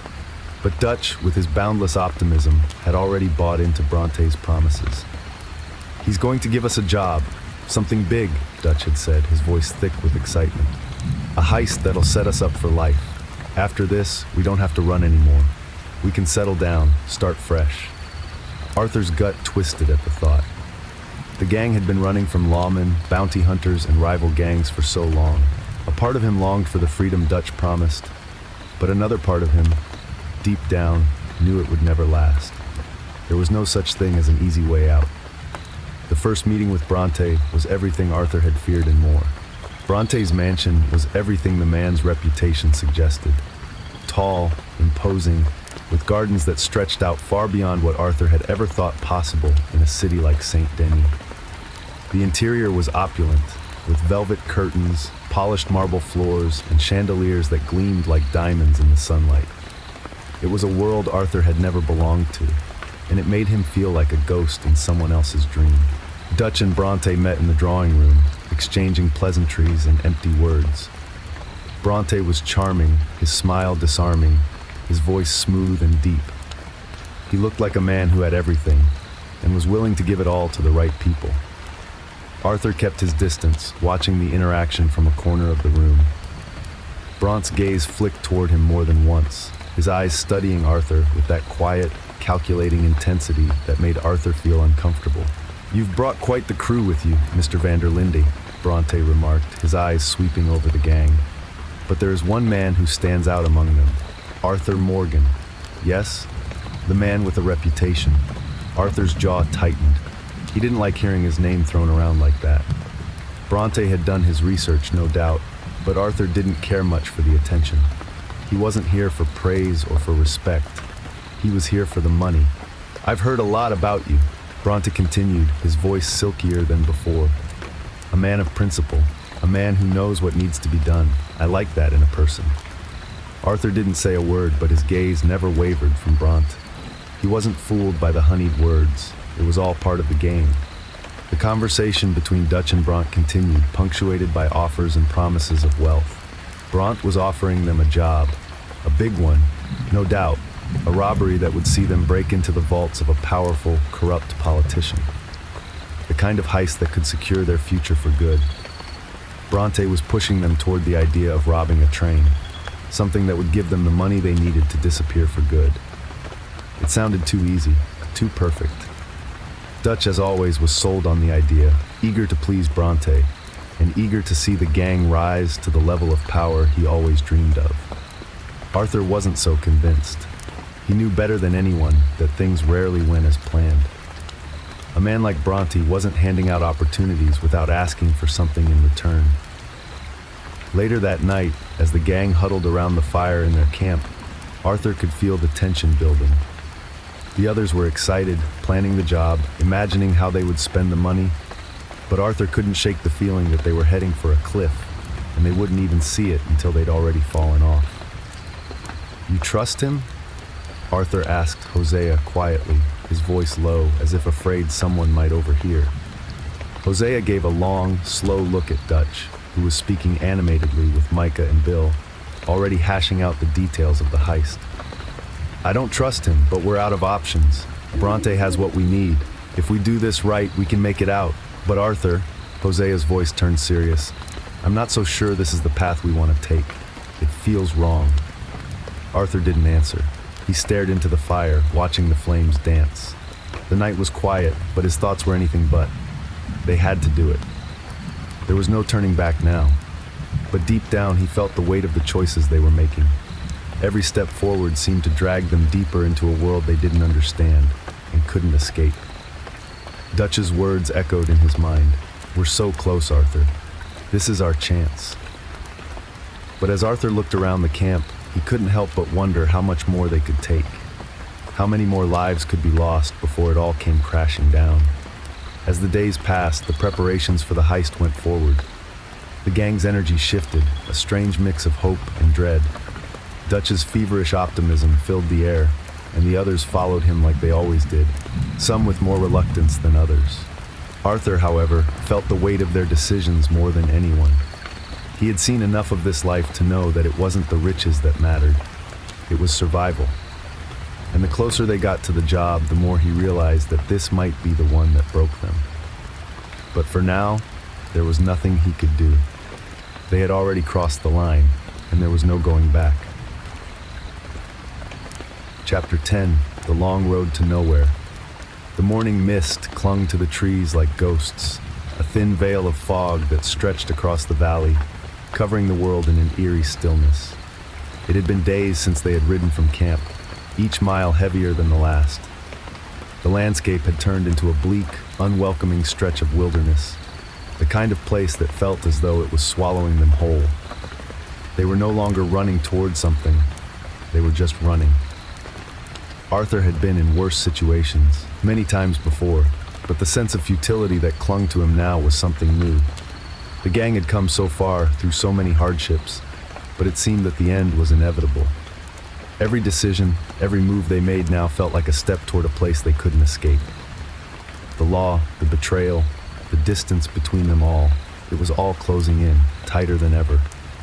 They had stopped at a small creek, its waters running with a gentle murmur, offering a brief respite from the ever-present tension. Horses were hobbled by the banks, drinking their fill, while the gang members scattered about, some trying to keep busy with menial tasks, others simply sitting in silence. The air was thick, heavy with the knowledge that they couldn't keep running forever. Arthur sat by a fire, trying to warm his chilled bones, the rain from the night before still clinging to his coat. His gaze was distant, lost in thought, his hands restless as he poked at the fire. Every part of him ached, not just from the cold, but from the weight of what was happening. Dutch had become more erratic in the past days, his plans growing more desperate, more unpredictable. Each time he spoke of freedom or a better life, Arthur couldn't help but wonder if Dutch even believed those words anymore, or if he was just trying to convince himself. Hosea had warned him, warned all of them, that they were heading down a dangerous road, and Arthur had always been able to listen to Hosea, trust him when things seemed uncertain. But now, it felt like everyone was scrambling, searching for something that no longer existed. The gang had always been a family, but that family was breaking apart at the seams. Sadie had been distant for the last few days, and Arthur could feel the weight of it every time she walked past. She was always tough, unafraid of a fight, but there was something different about her now. Her eyes were hard, her movements sharp, as though she were constantly preparing for something worse that was still to come. She didn't speak much, but when she did, it was always with an edge, like a threat hanging just behind every word. She was sharpening her knife again, her usual spot by the edge of the camp, a place where she could keep to herself. But Arthur noticed how she glanced up, how her eyes would catch his for just a moment before quickly looking away. There was something wrong between them, something unspoken that neither of them dared to address. It was the same with everyone. No one could look each other in the eye anymore. Not for long anyway. Arthur couldn't blame them. There were times when even he didn't want to look in the mirror. He wasn't the man he had been when he first joined the gang. The weight of the things they had done, the lies, the violence, the promises they had broken, was starting to crush him, and there was no running from it anymore. Micah was, as always, near the center of the camp, trying to make himself the center of attention. He was constantly talking, spinning tales, laughing too loud, as though his bravado could mask the fear that everyone could see in his eyes. He had become a shadow of the man he once was, a person who reveled in chaos but wasn't equipped to face the consequences. Arthur couldn't stand the way Micah carried on, as if he wasn't living in the middle of a nightmare. But there was something deeper that Arthur couldn't ignore. Micah was a symptom of the sickness in the gang. His reckless nature, his hunger for destruction, had festered and grown. And now, with the Pinkertons breathing down their necks, with the threat of death at every turn, Micah seemed to revel in the chaos. He was dangerous, and Arthur had known it for a long time. He had made his peace with Micah a long time ago. He didn't trust the man, never had. But now it felt like the last remaining thread of the gang's unity was slipping away with every word Micah said. Dutch had always turned a blind eye to his actions, to his reckless decisions, but even Dutch couldn't ignore the damage Micah was doing anymore. Or maybe he just didn't care. The day passed slowly, the sun hanging in the sky like a dim memory, as if even the heavens themselves had grown tired of this endless chase. The gang was on edge, the silence heavy, punctuated only by the occasional sharp word, the shuffle of boots on the muddy ground, or the distant call of a bird. Arthur was still trying to figure out what to do next. His mind was spinning, and he could feel the familiar gnawing anxiety beginning to creep up on him again. They were running out of options, running out of places to hide. He could feel the eyes of his comrades on him now, watching him more closely than ever, waiting for some kind of decision. He had always been good in a fight, always been someone they could rely on when it came to getting out of a tough situation. But this was different. They couldn't fight their way out of this one. Arthur knew that no matter what happened next, it wouldn't be easy. The law was coming, and they were surrounded. It wasn't just the Pinkertons anymore. It was every bounty hunter, every sheriff, every man who had ever wanted to take a piece of them down. The gang had been too bold, too careless, and now they were paying the price for it. The evening drew on and Dutch called the gang together. His voice, always so full of promise, now sounded strained, like it was cracking under the weight of the world. He spoke of their next move, of how they could make one last big score and escape to a new life, how they could outrun the law once and for all.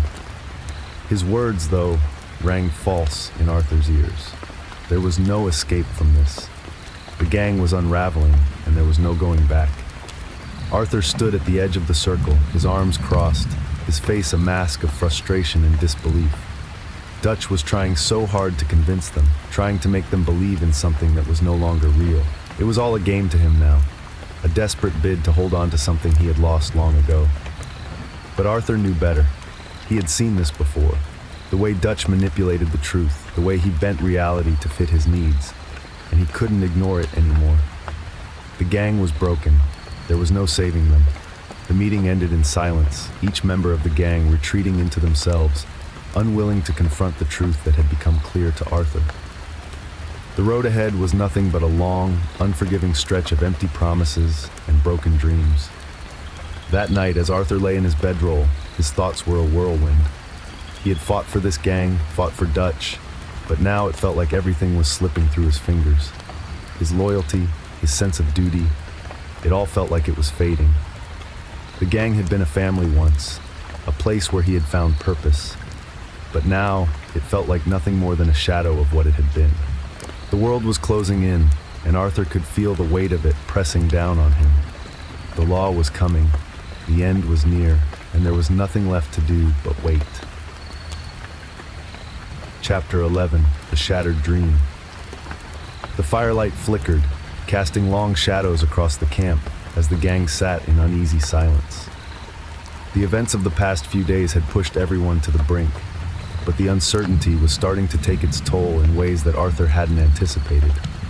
There was a palpable tension in the air, something that made his bones ache.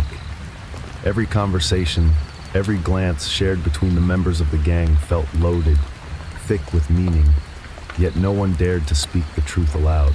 The law was closing in. Dutch's grand plans were unraveling. The hope that once bound them all together, the promise of freedom, of a life beyond the law, was slipping further away with each passing day. Arthur sat near the fire, staring into the flames, his mind racing. He had been quiet for days now, mostly keeping to himself. The weight of everything was pressing down on him, making it hard to breathe. He had spent years following Dutch, believing in him, in the cause. But that belief had begun to crack, and now it felt like there was nothing left but the ruins of a dream. Around the fire, the faces of the gang members were etched with exhaustion, but more than that, doubt. Sadie was sharpening her knife again, the metal scraping against stone, her face set in a hard expression. Micah was telling some wild tale, as usual, trying to make light of the situation, but his eyes were darting around, never staying still.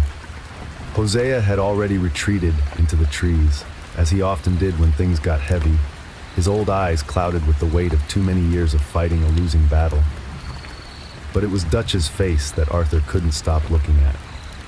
The once confident, ever hopeful leader was beginning to crack. The firelight danced on his face, but there was no spark left in his eyes.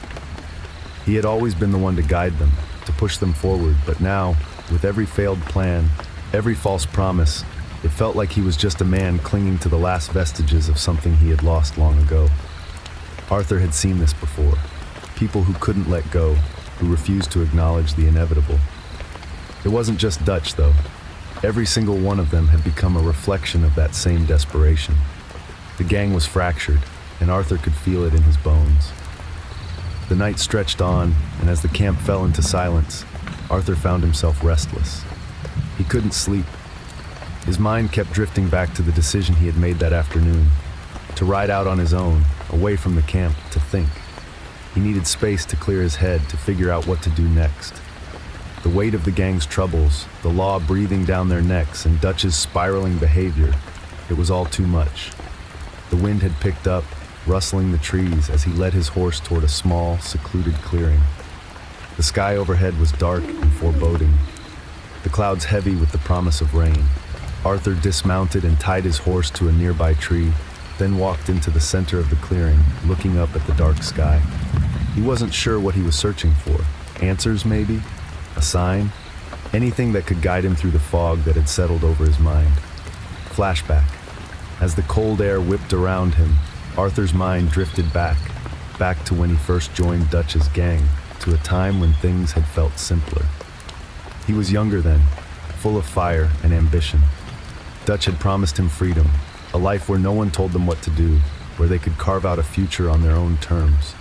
And for a time, it had felt real. It had felt possible.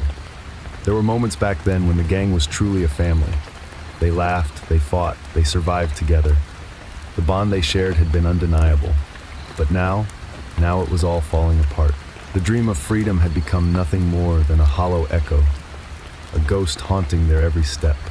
Arthur remembered the first time Dutch had told him they could be anything, that they could be more than outlaws, more than men running from the law. It was a memory that still held weight, even now, even as the gang crumbled beneath the weight of their own lies. But the truth, the cold, hard truth, had begun to sink in. There was no future, not the kind Dutch had promised anyway. The world was closing in, and they were running out of time. Arthur's thoughts were interrupted by the sound of footsteps behind him. He turned, his hand instinctively reaching for his revolver, but relaxed when he saw who it was. Sadie stood a few paces away, her eyes tired, but there was something different about her tonight. She wasn't the same woman who had sharp words for everyone. She wasn't the same person who had charged into every fight with reckless abandon. There was a quiet intensity in her eyes now, an exhaustion that matched Arthur's own. "You're not sleeping either, huh?" Arthur asked, his voice rough. Sadie shook her head. "No, feels like we're just waiting for something to break. I don't know about you, but I can feel it in the air." Arthur nodded. He knew exactly what she meant. It felt like everything was on the edge of collapse. The camp, Dutch's leadership, the very idea of freedom that they had fought so hard for. It was all slipping through their fingers, and they didn't know how to stop it. "I've been thinking a lot," Arthur said, his voice low, almost as if he were speaking to himself. "About everything, about Dutch, about the gang. I thought we were all in this together, that we could make something out of nothing. But it's all falling apart. It doesn't feel like a family anymore. It feels like a burden." Sadie nodded slowly, her gaze softening as she stepped closer. "I get it, Arthur. I do. But you gotta be careful, all right? Dutch, he's not the man he used to be, but he still thinks he can pull us out of this. He still thinks he's got a plan. He's not gonna listen to you or to me. Hell, I don't even know if he'll listen to himself at this point." Arthur's jaw tightened. "I don't know what to do anymore. I'm stuck between what we've always done and what we need to do. And I don't know if I can keep doing it. I'm tired, Sadie. We're all tired." She met his eyes, a strange understanding passing between them. "I know, but sometimes we don't get to choose how things end. Sometimes we just gotta make the best of what we got left." Arthur turned back to the sky, the wind biting at his skin. "I wish there was a way out, a way for all of us." Sadie's voice was quiet but firm. "Maybe there is, but it won't come from running. You've got to make a choice, Arthur. You can't let Dutch drag you down with him." The sound of hooves broke the silence, pulling Arthur from his thoughts. He turned to see Dutch riding into the clearing, his face grim, his eyes scanning the trees around them. "We need to talk," Dutch said, his voice unusually strained. Arthur exchanged a look with Sadie before nodding. They followed Dutch, the weight of his words hanging heavy in the air. Dutch had always been the one to lead them, to chart their course, but now his direction seemed uncertain. He was desperate, trying to hold on to a dream that was long gone. As they rode back to camp, the sky darkened further, the storm now a certainty. It was as if the heavens themselves were mirroring the storm brewing within the gang. Dutch had no answers, no more promises to offer. Just a wild-eyed hope that somehow, against all odds, they could outrun the world. But Arthur knew better now. There was no outrunning this. The past had caught up with them, and the future was something none of them could see. Chapter 12. The Price of Loyalty. The night air was cold, biting through the layers of Arthur's coat as he sat near the fire, his hands wrapped around a mug of lukewarm coffee. The gang had settled into a temporary camp at the edge of a narrow canyon, the rocky walls rising high above them, cutting off their escape routes. The silence in the camp was stifling, the kind of silence that speaks louder than any words could. Arthur could feel it deep in his bones, the sense of unease, the feeling that something was about to snap. The rain had been coming down in sheets for the past few hours, drenching everything in sight. The horses were huddled together beneath a makeshift shelter, their coats dark with the weight of the storm. The campfire was struggling against the elements, the flame flickering erratically in the damp air. Arthur couldn't remember the last time he had felt warm, not truly. The cold seeped into his very bones. And it wasn't just the weather, the cold inside him, the bitterness, the anger. It was growing too. He looked over at Dutch, who was standing by a small group near the edge of the camp, speaking in low tones. His usual charisma had faded, replaced by something darker, more desperate. The light in his eyes was no longer one of hope or determination. Instead, it was a wild, almost manic gleam, as if he had convinced himself that this was still a game that only he could win. Arthur had watched Dutch carefully these past few days. He had seen the cracks beginning to form, the erosion of the man who had once been so confident, so sure of his ability to lead them all to freedom. But now, Dutch's plans were becoming more erratic, more reckless.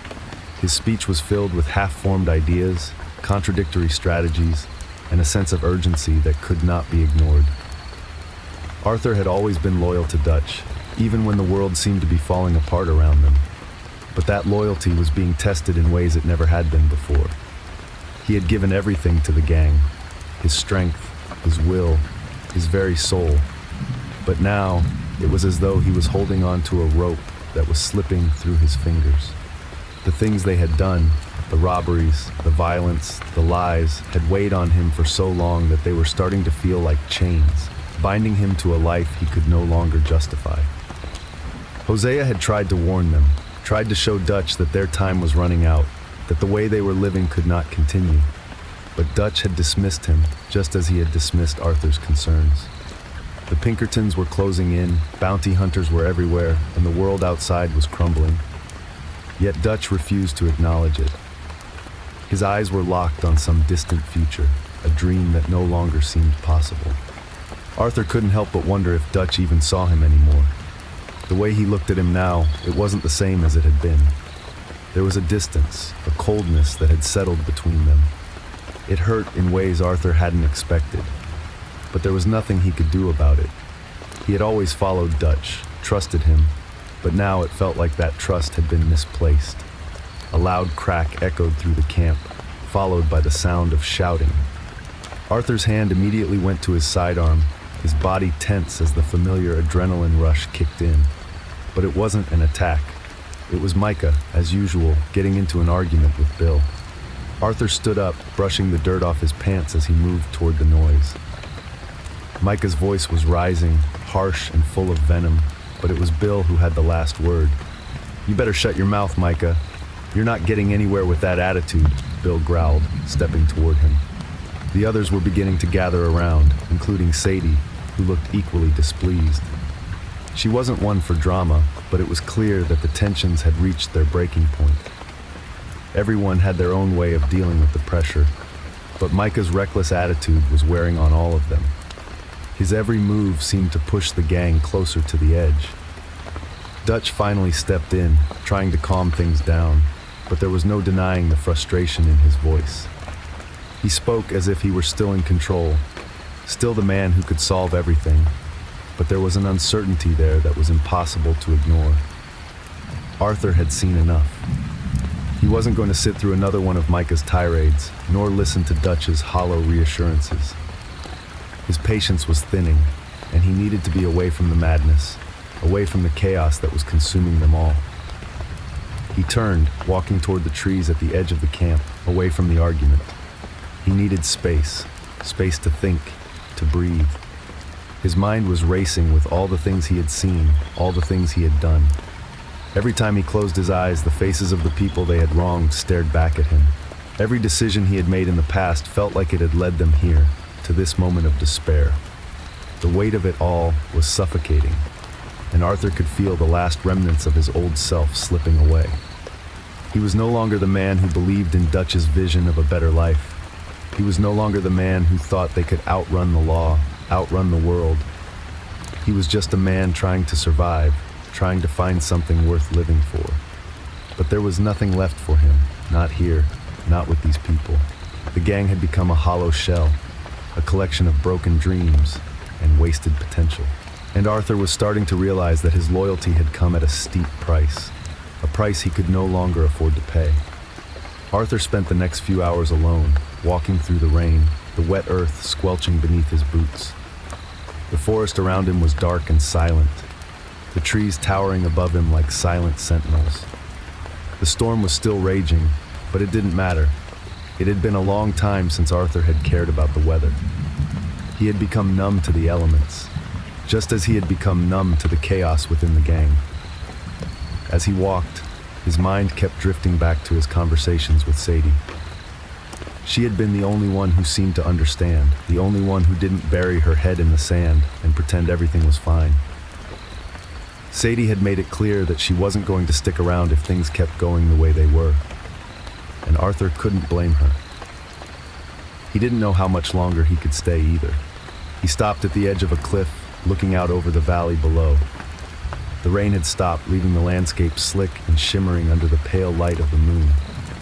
For the first time in days, Arthur felt a sense of clarity, a fleeting moment of peace. But it didn't last long. The reality of what he had to do, the choices he had to make, crept back into his mind. He had to leave. He didn't know how. He didn't know when. But staying with the gang, staying with Dutch, it wasn't an option anymore. The dream was dead. The family he had once fought for was long gone. The only thing left was survival. Chapter 13, The Weight of the Past. The morning light barely pierced through the thick clouds overhead, casting a dull gray over the camp. The rain had stopped, but the storm had left its mark. the earth slick and heavy with the weight of the night's downpour. The scent of wet grass and damp earth lingered in the air, mixing with the faint smell of campfire smoke that still clung to the trees. Arthur sat by the fire, his back against a rock, staring into the flames. He hadn't slept much, not with the thoughts racing through his mind, relentless and unyielding.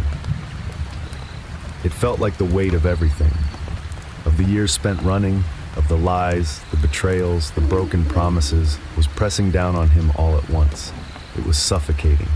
Every moment in this camp felt like a moment closer to an end he couldn't escape, a culmination of everything that had been set in motion long ago. He rubbed his face with his rough hands, trying to push away the weariness, but it lingered, deeper than the exhaustion of the body. It was the weariness of the soul, the weight of too many regrets, too many things left unsaid, too many choices that couldn't be undone. The sound of footsteps snapped him from his thoughts.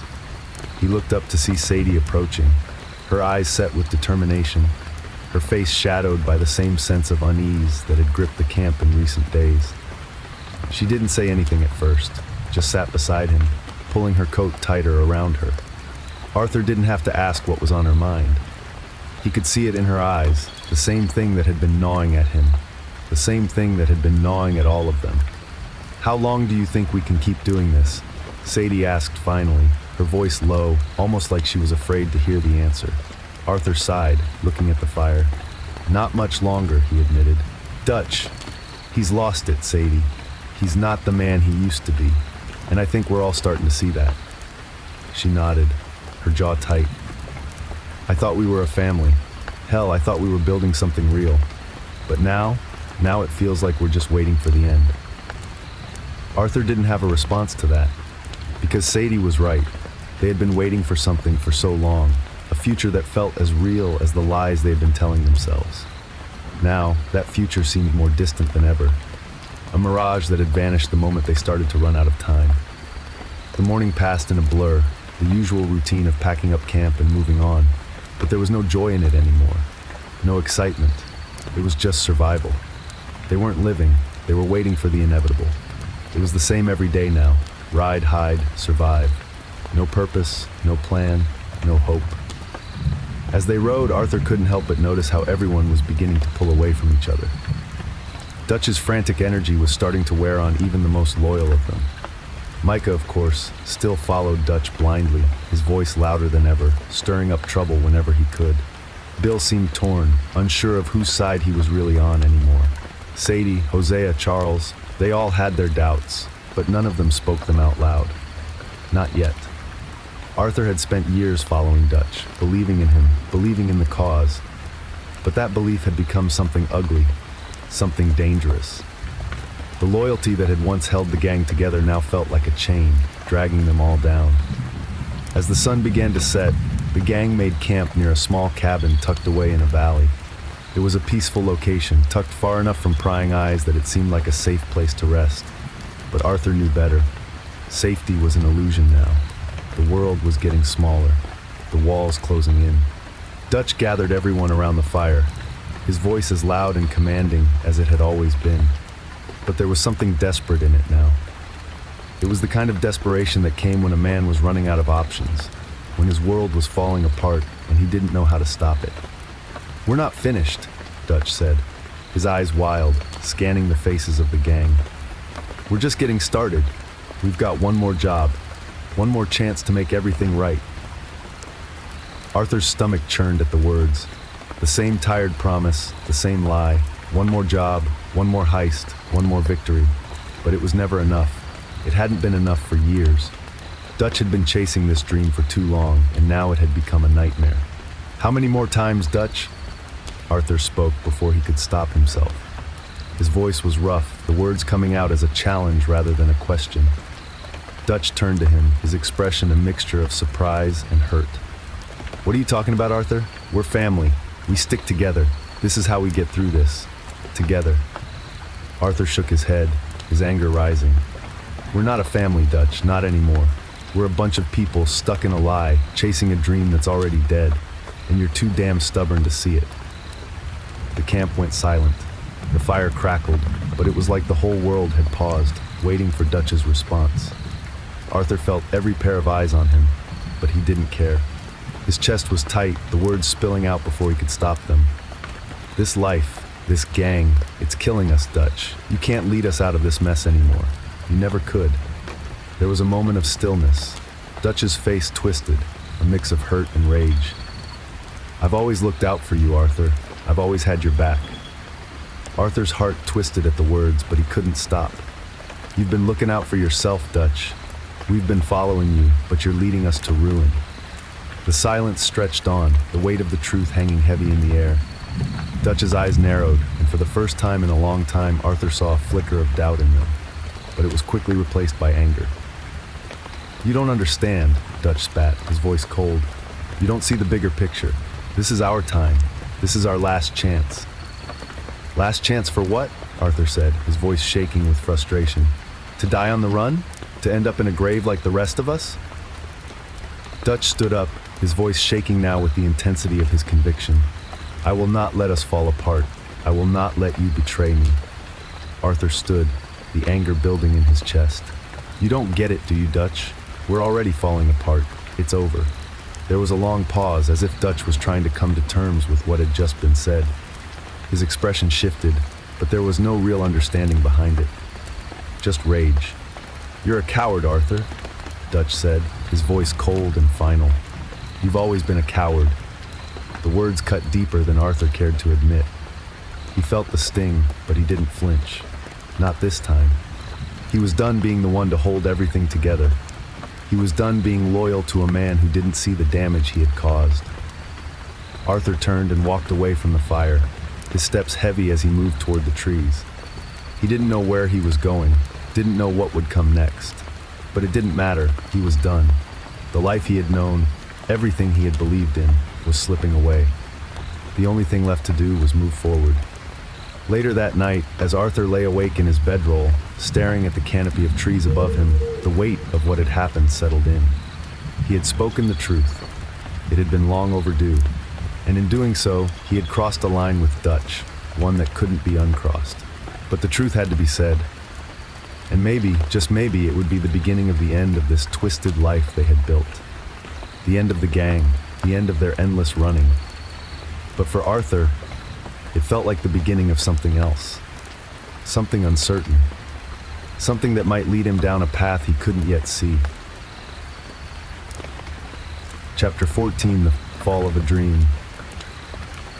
The dawn broke like a wound across the sky, pale and raw, the sunlight barely strong enough to push through the thick canopy of clouds that had settled over the land. It was quiet in the camp, an unsettling quiet. The usual hum of voices, the clang of pans and dishes, the low murmurs of conversation, nothing. There was just the crackling of the fire, the soft rustling of the horses, and the whisper of the wind through the trees. Arthur sat at the edge of the camp, his hands resting on his knees, his eyes scanning the horizon. The world around him was still, almost too still. It had been days since the confrontation with Dutch, and the air in the gang had only grown heavier. No one had spoken directly about it, but the tension was palpable, suffocating. Arthur had tried to sleep, tried to shake off the restless thoughts that plagued him, but it was no use. Every time he closed his eyes, the images of the past few days flashed before him. Dutch's words, the anger in his eyes, the disbelief, the betrayal. He had crossed a line. There was no going back now. He glanced around at the faces of the people in the camp, those still loyal to Dutch. Bill and Micah were whispering to each other, their voices low and conspiratorial. They had always been Dutch's closest followers, but now there was something different about them. Micah's smirk had grown darker, more malicious. Bill, once a jovial and loyal member, now seemed to wear a permanent scowl, a shadow of the man he once was. Arthur turned his gaze toward Hosea, who was sitting apart from the group, quietly whittling at a piece of wood. The older man hadn't said much since the confrontation. He had seen the change in Dutch, too. And yet, despite his quiet wisdom, Hosea couldn't see any way out of the mess they were in. Arthur knew that. They were all trapped, caught in a cycle of violence and lies that seemed impossible to break. The sound of hooves breaking the silence interrupted his thoughts. He looked up to see Dutch riding into the camp, his face drawn and pale, but his eyes still burning with that manic intensity. There was no mistaking it now. Dutch was slipping, losing control of himself, and with it, losing control of the gang. "Gather up, everyone," Dutch called, his voice high, too eager. "We've got a job to do. We can't let this be the end. We'll get through it, together." Arthur didn't move, his gaze steady on Dutch. He could feel the crackling tension in the air, could feel the weight of every eye in the camp as they looked to their leader. But it wasn't the same anymore. The blind devotion that had once bound them all together was fraying at the edges, and for Arthur, the dream that Dutch had sold them on was no longer worth fighting for. Dutch's eyes scanned the camp, lingering on Arthur for just a moment too long before he turned his attention to the others. He spoke as though he had something to prove, but Arthur could see through it. The man who had once been the leader of this gang, the man who had given them purpose, was now a shadow of his former self. It was all unraveling. The job Dutch was talking about was simple, too simple. They were to rob a train, just like they had done so many times before. But there was a dangerous edge to it now. The law was too close. The Pinkertons were everywhere, and there was no hiding anymore. Everyone knew that. But Dutch insisted. The plan was flawless, he said. And this time, it would be different. Arthur rode out with the gang, but his heart wasn't in it. As they made their way through the forest, past familiar landmarks, he couldn't shake the feeling that they were heading straight for disaster. He had seen this before, Dutch's blind optimism, his refusal to face the reality of their situation. The closer they got to the train tracks, the more Arthur's gut twisted with unease. He had seen Dutch push them this far before, and each time the stakes had gotten higher, the danger more intense. But now, Arthur couldn't ignore the voice in his head telling him that this time, they wouldn't make it out. And the thing was, Dutch didn't even see it. He had become so lost in his own vision of what they could be that he couldn't see the destruction he was causing. The gang was splintering. Their loyalty was no longer unquestioned. The dream was dead. When the train finally appeared on the horizon, Arthur's hand tightened around the reins. His stomach churned as they set into position. Micah, Bill, and the others were already in place, ready to make their move. But Arthur couldn't bring himself to get excited, couldn't bring himself to feel the adrenaline rush he had once relished. They took the train with practiced precision. The crew jumped into action, robbing the passengers, grabbing what they could. Dutch's orders came fast and sharp, his voice cutting through the chaos. Arthur moved mechanically, his actions rote, but his mind was elsewhere, drifting in the storm of thoughts that had overtaken him. The world felt numb, distant, as though he was watching everything happen from a great distance. It wasn't until he saw the first of the lawmen come into view that his heart skipped a beat. Then the second, the third. It wasn't just a few riders, there was an entire posse behind them, the Pinkertons. They had been waiting for them. Dutch hadn't planned for this, and it became clear in that instant that this was no longer just another robbery. This was a fight for their lives. Chaos erupted, gunfire rang out, horses screamed. The sound of men shouting filled the air as Arthur raced toward the trees, his heart pounding in his chest. The gang had been caught off guard.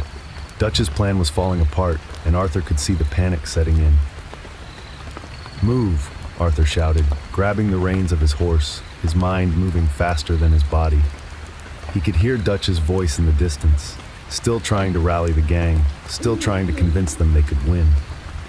But Arthur wasn't so sure anymore. He broke from the group, spurring his horse through the trees. The Pinkertons were closing in. The sounds of gunfire echoed in the distance, and he knew the others were in trouble, but he couldn't look back. He couldn't stay. He had to get away. Later that night, as he lay in a small cave tucked far from the chaos, Arthur stared into the fire, his thoughts running wild. The escape had been lucky, too lucky. The rest of the gang had scattered, some making it out, some not. Dutch had insisted they'd regroup, but Arthur knew that wasn't possible. Not anymore. The dream was gone. And in its place, all that was left was a broken man, a fractured gang, and a road that seemed to have no end. Chapter 15, Breaking Point. The days had bled into each other, indistinguishable in their endless struggle. There was no peace to be found now. Every time Arthur closed his eyes, he could feel the weight of it, the mistakes, the broken promises, the lives lost because of the dream they had all chased. But Dutch's voice still echoed in his ears, still pulled at him like a tether to something that no longer existed. The camp was quiet, far too quiet for comfort. The usual firelight chatter was replaced with whispered conversations and tense glances. Micah was the only one who seemed to revel in the chaos, his voice louder and more mocking with every passing day, his allegiances clear. Dutch's once firm hand was now wavering, grasping at any straw that would keep the gang from falling apart entirely. Arthur sat at the edge of the camp again, the cold wind biting at his face as he watched the embers burn low. The sounds of the others faded into the background as his thoughts consumed him. He could hear Dutch talking to Bill and Micah, his voice rising in frustration, trying to rally the gang, but the desperation was clear now. It was the desperation of a man who had lost control but refused to acknowledge it. The gang was divided. Sadie, Hosea, and Charles were on the verge of walking away. They had said it in quiet moments, whispered doubts that seemed to be growing louder every day. The tension was unbearable. Arthur could feel the fissures spreading, and Dutch couldn't see it. Or worse, he refused to. "Arthur," a voice broke through his reverie. It was Hosea, his old friend and mentor. The older man had a look on his face that Arthur had come to recognize, a mixture of concern and weariness that spoke volumes more than words ever could. Arthur looked up. "Hosea, what's on your mind?" Hosea didn't sit down next to him. Instead, he paced a few steps, hands clasped behind his back, staring at the ground as if the earth itself might give him the answers he was looking for. "I've been thinking, Arthur, we're running out of time. You know that, right?" Arthur nodded. "Yeah, I know. It feels like it's all coming down around us." Hosea stopped pacing and turned to face him, his weathered eyes meeting Arthur's. "I don't think Dutch sees it. He's not seeing it, or he refuses to. And the rest of the gang? They're following him still. But how much longer can we keep this up?" Arthur's jaw tightened. He had been avoiding this conversation for days, afraid of where it might go, but he knew it was inevitable. "I don't know how much longer, but I can't follow him like this, Hosea. I can't keep pretending everything's going to be okay." Hosea's sigh was heavy, as though the weight of everything in this camp had finally caught up with him too. "You know, Arthur, I thought we were doing something good. I thought we were more than just outlaws. But now, I'm not so sure. I'm not so sure Dutch ever knew what he was doing. Or maybe he did, but he lost his way somewhere, and now we're all paying for it." Arthur looked away, his gaze distant as his thoughts swirled. He knew Hosea was right. Dutch had led them into a dream, a promise of something better, but that dream had shattered long ago, and now they were stuck, chained to it, and it was tearing them apart. The gang was on edge when Dutch called a meeting that evening. The fire flickered weakly as everyone gathered around, the weight of the silence oppressive. Dutch, ever the showman, stood tall, his hand resting on the hilt of his pistol as he looked at each of them with fire in his eyes. "We're not giving up," Dutch's voice cracked through the air. "We've come too far to back down now. We've had setbacks, yes, but we're not finished." "Not yet." Micah nodded enthusiastically, his eyes gleaming with the same fervor that had led them into this mess in the first place. "We fight, we don't quit." Arthur glanced around the circle. Bill, always loyal to Dutch, looked eager, his face flushed with excitement. Sadie and Charles exchanged uneasy glances. Hosea stood off to the side, his expression unreadable. And then there was Arthur, standing at the back, his arms crossed, a storm raging inside him. Arthur's voice cut through the tension like a knife. "This is madness, Dutch," he said, his words heavy with the truth he could no longer keep inside. "You're running us into the ground. We've lost more people. We're on the run. The Pinkertons are after us. How long do you think we can keep this up?" Dutch's eyes flared, his face reddening. "Don't you question me, Arthur. You don't get to question me." "Then who gets to question you, Dutch?" Arthur shot back, his voice rising. "You're blind to everything. You think we're still gonna get out of this? You think we can still run and hide forever? It's over. It's all over." For a moment, there was nothing but the sound of the crackling fire. Dutch stood there, breathing hard as if trying to collect his thoughts. But the storm had already passed. The words were out there now, and the damage was done. Maybe it's over for you, Dutch spat, his voice dripping with venom. Maybe you've given up, but I haven't, and I'm not giving up on this family. Arthur could feel the rift between them widening, an abyss that he knew they would never bridge. He had given everything for this gang, for Dutch, but it wasn't worth it anymore.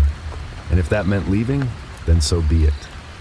I'm done, Dutch, Arthur said quietly, his voice firm but low. I'm done with all of this. I'm done with you. The words hung in the air, cutting through the tension like a blade. Dutch's face twisted, a mix of disbelief and anger. Fine, he spat, his voice cold. You're free to leave, Arthur. You've always been a coward, but when it all falls apart, you'll be the one who's left with nothing. Arthur didn't respond. He didn't need to. The gang, the family he had once believed in, was no more. And in that moment, he felt something stir inside him, something that had been buried under years of loyalty and fear. It wasn't freedom, not yet, but it was the first step toward it. That night, Arthur made his decision. As the camp slept, he packed his things quietly, his movements slow and deliberate. He didn't want to wake anyone. He didn't want to say goodbye. Not to Dutch, not to anyone. As he slipped away into the night, his heart was heavy with the knowledge that this was the end of something. The end of a dream, the end of the gang, and the beginning of whatever came next. He didn't know where he was going. He didn't know what he would do, but he knew he couldn't stay. He had to find his own path, his own way forward, before everything he had left was swallowed up by the chaos they had created. As the sound of the camp faded behind him, Arthur felt a bitter wind against his face. He closed his eyes, taking a deep breath, and for the first time in a long while, he felt the stirrings of something resembling hope. Chapter 16, Redemption's Edge. The camp was still, as it had been for days now, like a body resting under the weight of its own exhaustion. Arthur stood near the edge of the camp, staring out at the horizon, watching as the last remnants of the sun dipped behind the mountains. His fingers brushed against the familiar worn leather of his saddle, but something had changed in him, a shift that he couldn't ignore, even as his body betrayed him. The fever was growing worse, and every breath felt like a struggle. But it wasn't just the sickness. It was the ache inside him, deeper than any bullet wound or bruise. It gnawed at him, an old wound that never fully healed. The realization hit harder now, as clear as day. He had spent most of his life running from choices, from the law, and from what he had done. He had never truly stopped to think about what he had left behind. And now, with the clock ticking down on his life, he could feel the weight of all those regrets pressing in on him. Arthur, a voice called softly from behind.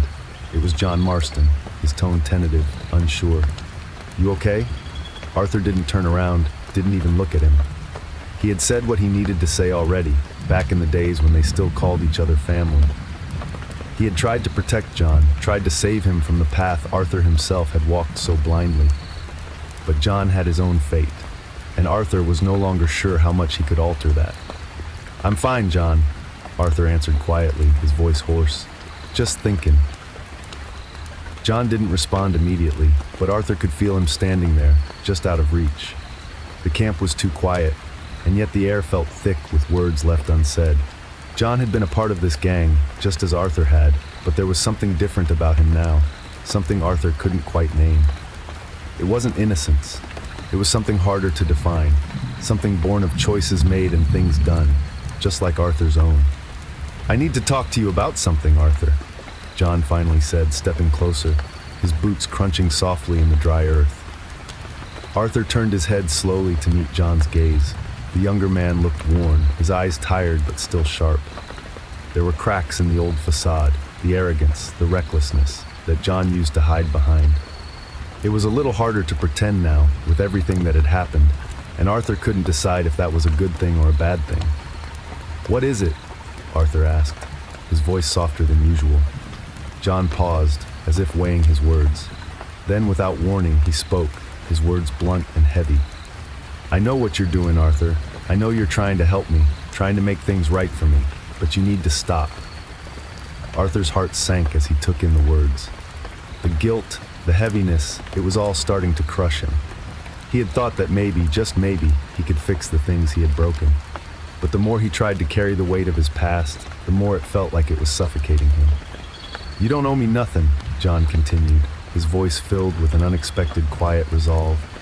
"You did enough, more than enough. But this thing between you and Dutch, it's gotta end, Arthur. It's not just you anymore."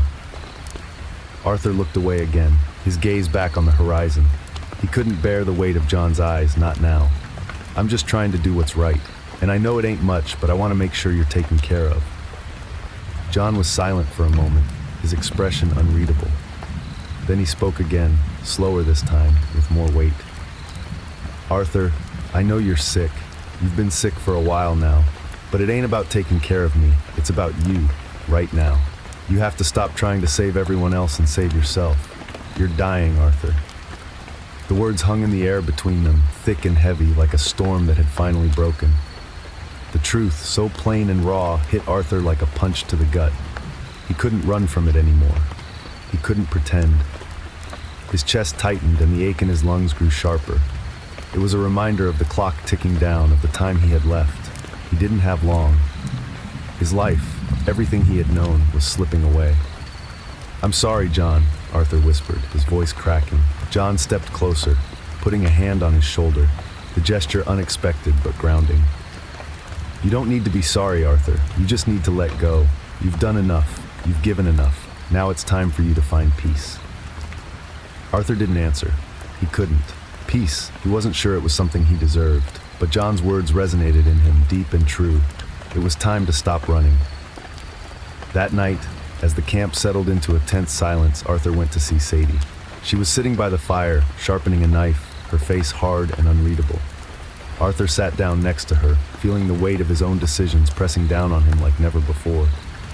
"Sadie," he said quietly, his voice rough, "I need to tell you something." Sadie didn't look at him right away, but she did stop sharpening the knife. Her eyes flickered toward him, something softening in their depths. "What is it, Arthur?" Arthur hesitated. For a moment, he wasn't sure how to say it, but he knew it had to be said. "I can't do this anymore. I can't keep running, keep fighting. It's over for me, and it's over for the gang." Sadie was silent for a long time, the fire crackling between them. Finally, she spoke, her voice low but firm. "I figured as much. You've been carrying too much weight for too long, Arthur. You've been broken for a while now." Arthur winced at her words, but they were true. "I'm sorry, Sadie. I'm sorry for dragging you into all this." Sadie's gaze softened, but there was no pity in it. "I ain't got time for sorry, Arthur.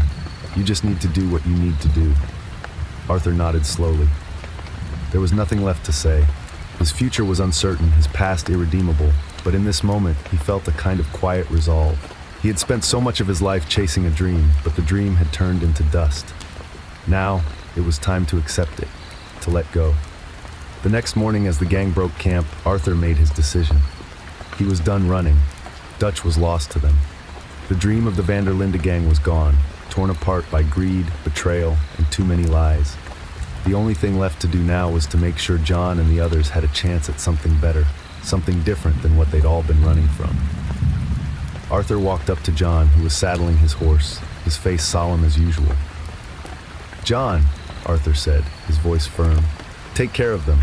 Take care of your family." John looked up at him, his eyes searching for meaning in Arthur's words. "What do you mean, Arthur?" "I'm leaving," Arthur said simply. "I'm done. I don't want you to follow me. You've got a chance, John. Make it count." John opened his mouth to protest, but Arthur shook his head, cutting him off. "No, it's too late for me, but not for you. I'll make sure you get out." John didn't respond immediately. Instead, he just nodded, a small, almost imperceptible gesture of understanding. "I'll remember, Arthur. You won't be forgotten." Arthur mounted his horse, and for the first time in a long time, he felt the weight of his past slipping away. His body ached, the sickness gnawing at him, but he rode forward, heading into the uncertain horizon, where perhaps he could find the redemption he so desperately needed.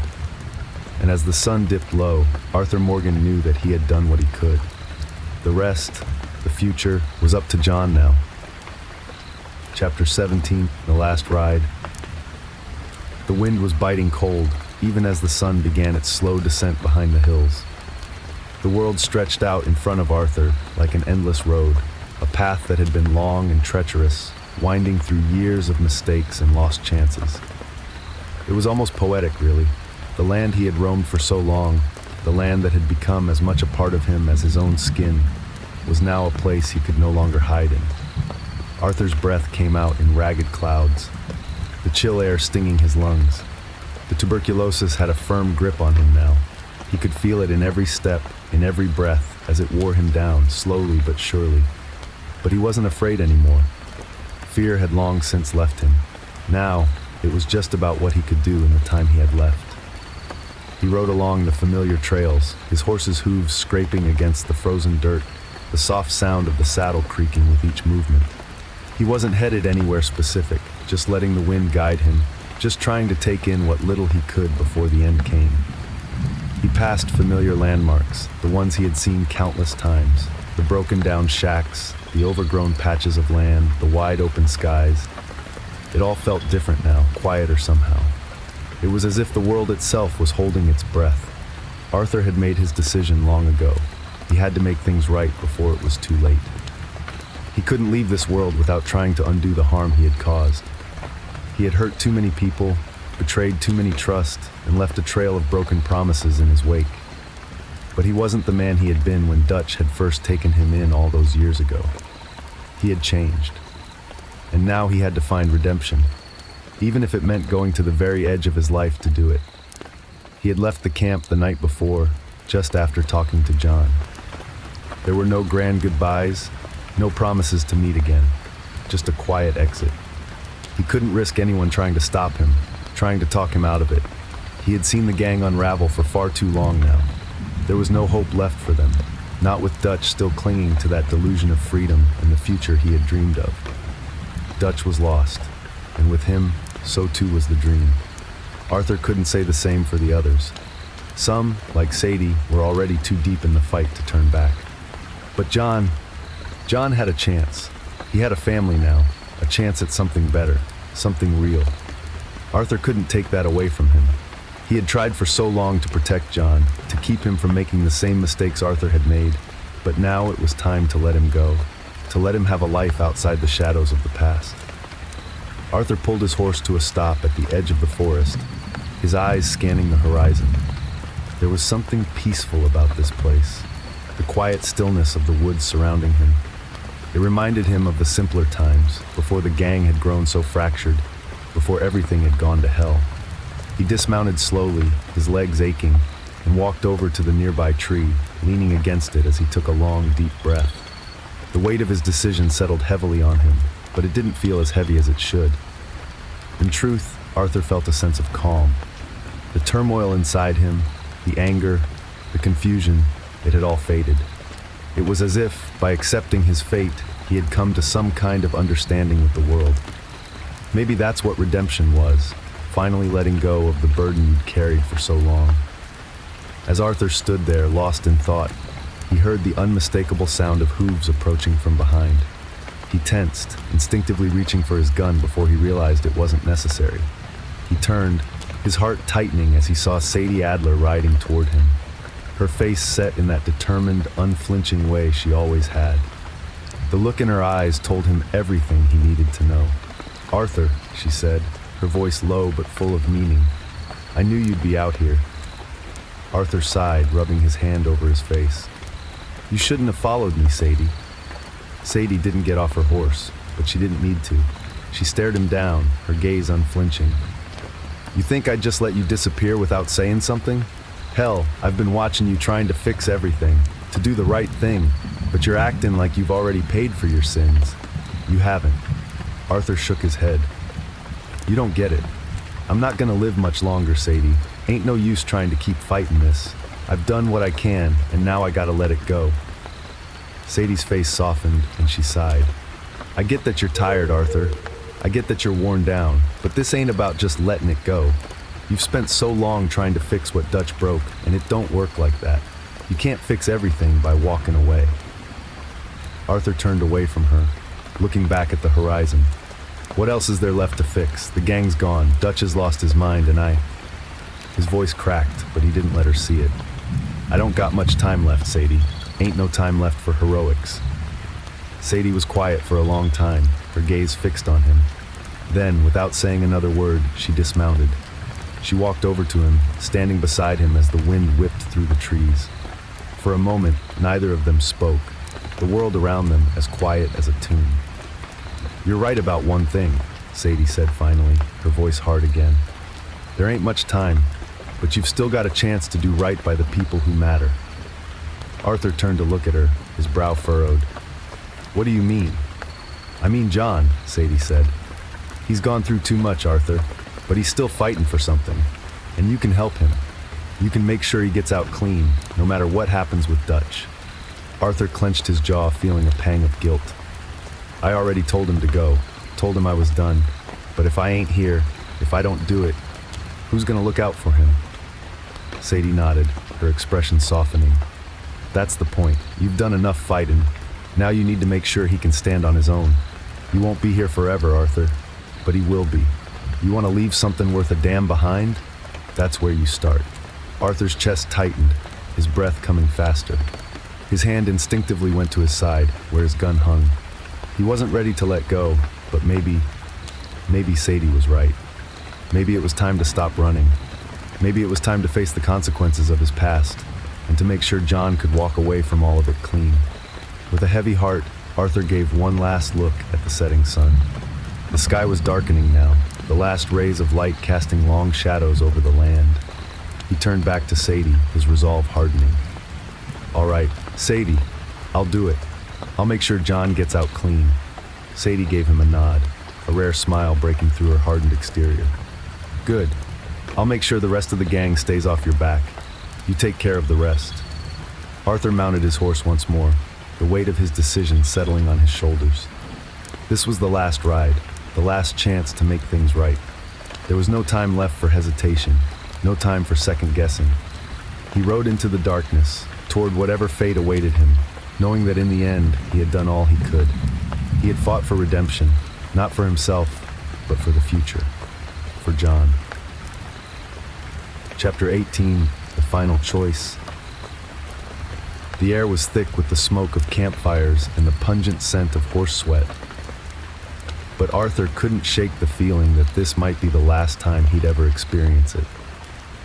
The wind whispered through the trees as the sun began to dip behind the mountains, casting a warm, golden hue over the land that had once been his home. It should have been beautiful, but to Arthur, it just felt like the end. The weight of his illness and the ever-approaching Pinkertons hung over him like a storm cloud. He sat near a crackling fire, the flames licking at the air, and for a moment everything seemed still, as though time had slowed down. His hand rested on the handle of his revolver, the worn leather of his gloves creaking as he did so. His chest was tight, the fever taking its toll, but there was a strange sense of peace in him now. There was no more running, no more hiding. The life he had known was slipping away, and he could either face it head-on or let it swallow him whole. Arthur's gaze shifted toward the figure sitting across from him, John Marston. John had been through so much already, and Arthur wasn't sure if there was enough left in him to help the younger man. But the words were already there, deep in his chest, waiting for the right moment to be spoken. "John," Arthur began, his voice rough, strained. "I want you to listen to me." John looked up from the fire, his expression tired but attentive. "What's on your mind?" Arthur hesitated, swallowing hard. The words felt heavy, like stones in his throat, but he had to say them. He owed John this much, at least. "You're gonna have to be the one to carry this on," Arthur said. "You're gonna have to make sure they all get away. Dutch is lost, John. You know it as well as I do. But you still have a chance. You're not like us. You can still build something worth fighting for." John's brow furrowed, a mixture of confusion and frustration clouding his face. "What are you talking about, Arthur?" "No," Arthur cut him off, his voice more forceful now. "I'm serious. I'm not gonna make it out of this. I know it. But you can. You can get out clean. You can take your family, build that life you've always talked about, the one you deserve." John stared at him for a long moment, as if trying to piece together what Arthur was saying. He opened his mouth to speak, but Arthur raised a hand to stop him. You've got a chance, John. Don't waste it. Don't let Dutch drag you down with him. You've got to let go of all of this. Leave it behind. John stood up suddenly, pacing. I can't just leave. I can't just turn my back on all of this. This is my family, Arthur. You, Dutch, all of us, we're family. I can't just abandon you. Arthur's heart ached at the words, but he knew the truth. The gang wasn't what it used to be. Dutch had lost his way, and the others had either fallen into madness or despair. There was no place for John in that life anymore. No place for anyone. You've already done more than enough, John, Arthur said quietly. Now you need to take that and make something better. I can't stop you from making your own choices, but I can't stand by and watch you follow Dutch to the grave. John paused, his back to Arthur, then slowly turned around. The sadness in his eyes was almost too much to bear. You really believe that, don't you? I do, Arthur said, his voice softer now, filled with a strange mix of regret and resolution. I want you to take your family and run. Dutch is beyond saving, and there's nothing left for you here. You're the last chance for a future. Don't waste it. The fire crackled, the sound the only noise in the heavy silence between them. Finally, John nodded, though his face was filled with sorrow and frustration. I'll do it, Arthur. I'll get Abigail and Jack out of here, but I don't think I can just leave you here to face all this alone. Arthur shook his head. This ain't about you, John. This is about what's best for you. You've got a life to live. Don't let my choices trap you. Go before it's too late. It wasn't long after that when the Pinkertons made their move. Arthur had known it was coming. He had always known. The sound of the horses' hooves in the distance was the final confirmation that there would be no escape, no running. This was it. He had gathered the few things he needed, his revolver, his rifle, and a few supplies, and made his way toward the ridge overlooking the valley. The gang had already scattered, some trying to escape, others standing ready for a fight, but Arthur's heart was set. He wasn't running anymore. He was going to face this, head on, just like he had faced every other choice in his life. John was already at the camp, loading up his horse. Arthur's eyes met his for just a moment, and the weight of everything between them seemed to hang in the air, unspoken. But John understood. He knew what Arthur was doing. I'll be back for you, Arthur, John called out to him, but Arthur didn't respond. He didn't need to. This was his choice, and he wasn't going to let anyone stop him now. The Pinkertons came fast, but Arthur was faster. He fought with everything he had left, every ounce of strength, every bit of his will. The bullets whizzed past him, and the sound of gunfire echoed through the valley like thunder. He shot, reloaded, and fired again, not stopping, not thinking, just doing what he had always done: survive. But this time, survival wasn't the goal. This time, it was about redemption, about making sure John had a chance to get away, about finally giving up the fight. When the last of the Pinkertons fell, Arthur stood alone in the clearing, his body aching, his breath ragged, and his blood mingling with the dirt beneath him. He had done what he could. He had kept his promise to John, even if it meant his own death. He looked out at the setting sun one last time, the golden light spilling over the mountains. It was peaceful. The world was still. And for the first time in years, Arthur Morgan felt at peace too. The darkness was closing in, but he wasn't afraid anymore. The end was here. But at least, for once, it was the end on his own terms. Chapter 19, The Legacy. The sky above was clear, and the stars had begun to flicker into existence, one by one, like little sparks of hope scattered across the endless expanse. Arthur's body was still, his chest no longer rising and falling, his spirit free of the burden it had carried for so long. The sun had set hours ago, but the world felt like it had paused, holding its breath as if in reverence for what had just happened. In the distance, a faint sound of galloping horses reached the air. The dust kicked up by hooves mingled with the cool night air. But it wasn't the Pinkertons. It wasn't enemies or lawmen who were coming. It was someone who had been by his side throughout it all, someone who had heard his final words. John Marston had ridden in the night, leaving his wife Abigail and son Jack behind for one final ride. He had made a promise to Arthur, and he would keep it. As he approached the spot where Arthur's body lay, he dismounted his horse slowly, his face set in a grim mask. His heart ached, the weight of grief pressing heavily against his chest.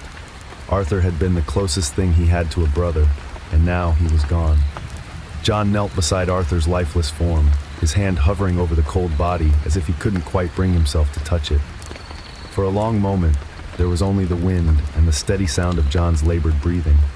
"Arthur," he muttered, his voice barely a whisper, cracking with emotion. "I'll never forget you, brother. You saved me. One last time." His fingers brushed against Arthur's worn, calloused hand. John closed his eyes for a moment, the weight of all they had been through together flooding back. They had fought side by side, survived together, and now, in the end, Arthur had made sure that John could walk away, that he could live a life outside of this violent world they had been trapped in. John stood up slowly, looking at the stars above.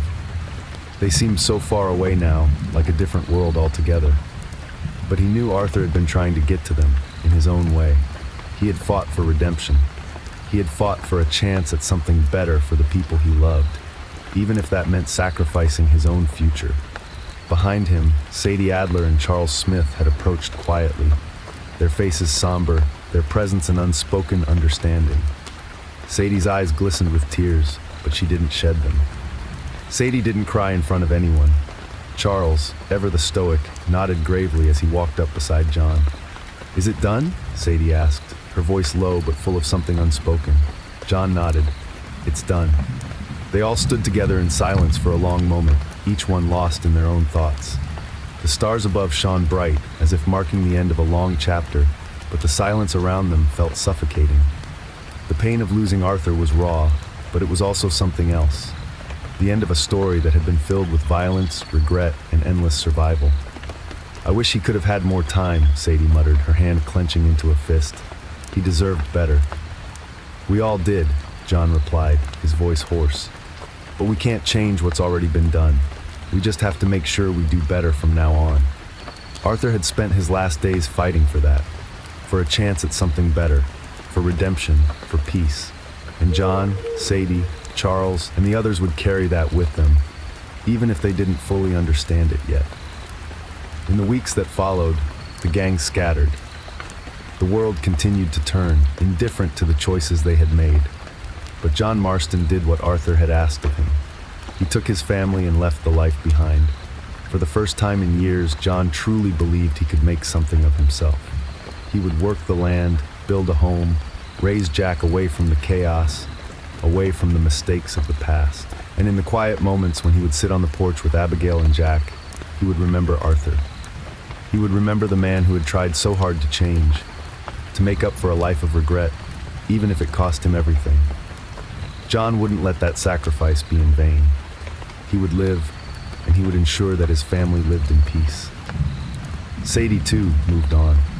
She never fully left the world they had known, but her path had changed. She became a force in her own right, hunting down those who deserved it, but in a way that made sure the vengeance was hers to control, not the world's. Her respect for Arthur had been earned long before his final moments, and she carried his memory like a hidden fire in her heart. Charles, ever the quiet one, disappeared into the wilderness, finding a peace he could never quite reach in the world. He would return sometimes to check on John, to make sure the family was safe. But for the most part, he sought solace in the mountains, where the land spoke to him in ways the world never could. Years passed. The echoes of the past faded, as they often do, but for those who had known Arthur Morgan, his legacy remained. In a quiet cabin, tucked away in the valley where Arthur had once fought for his life, John Marston sat on the porch, looking out at the rolling hills.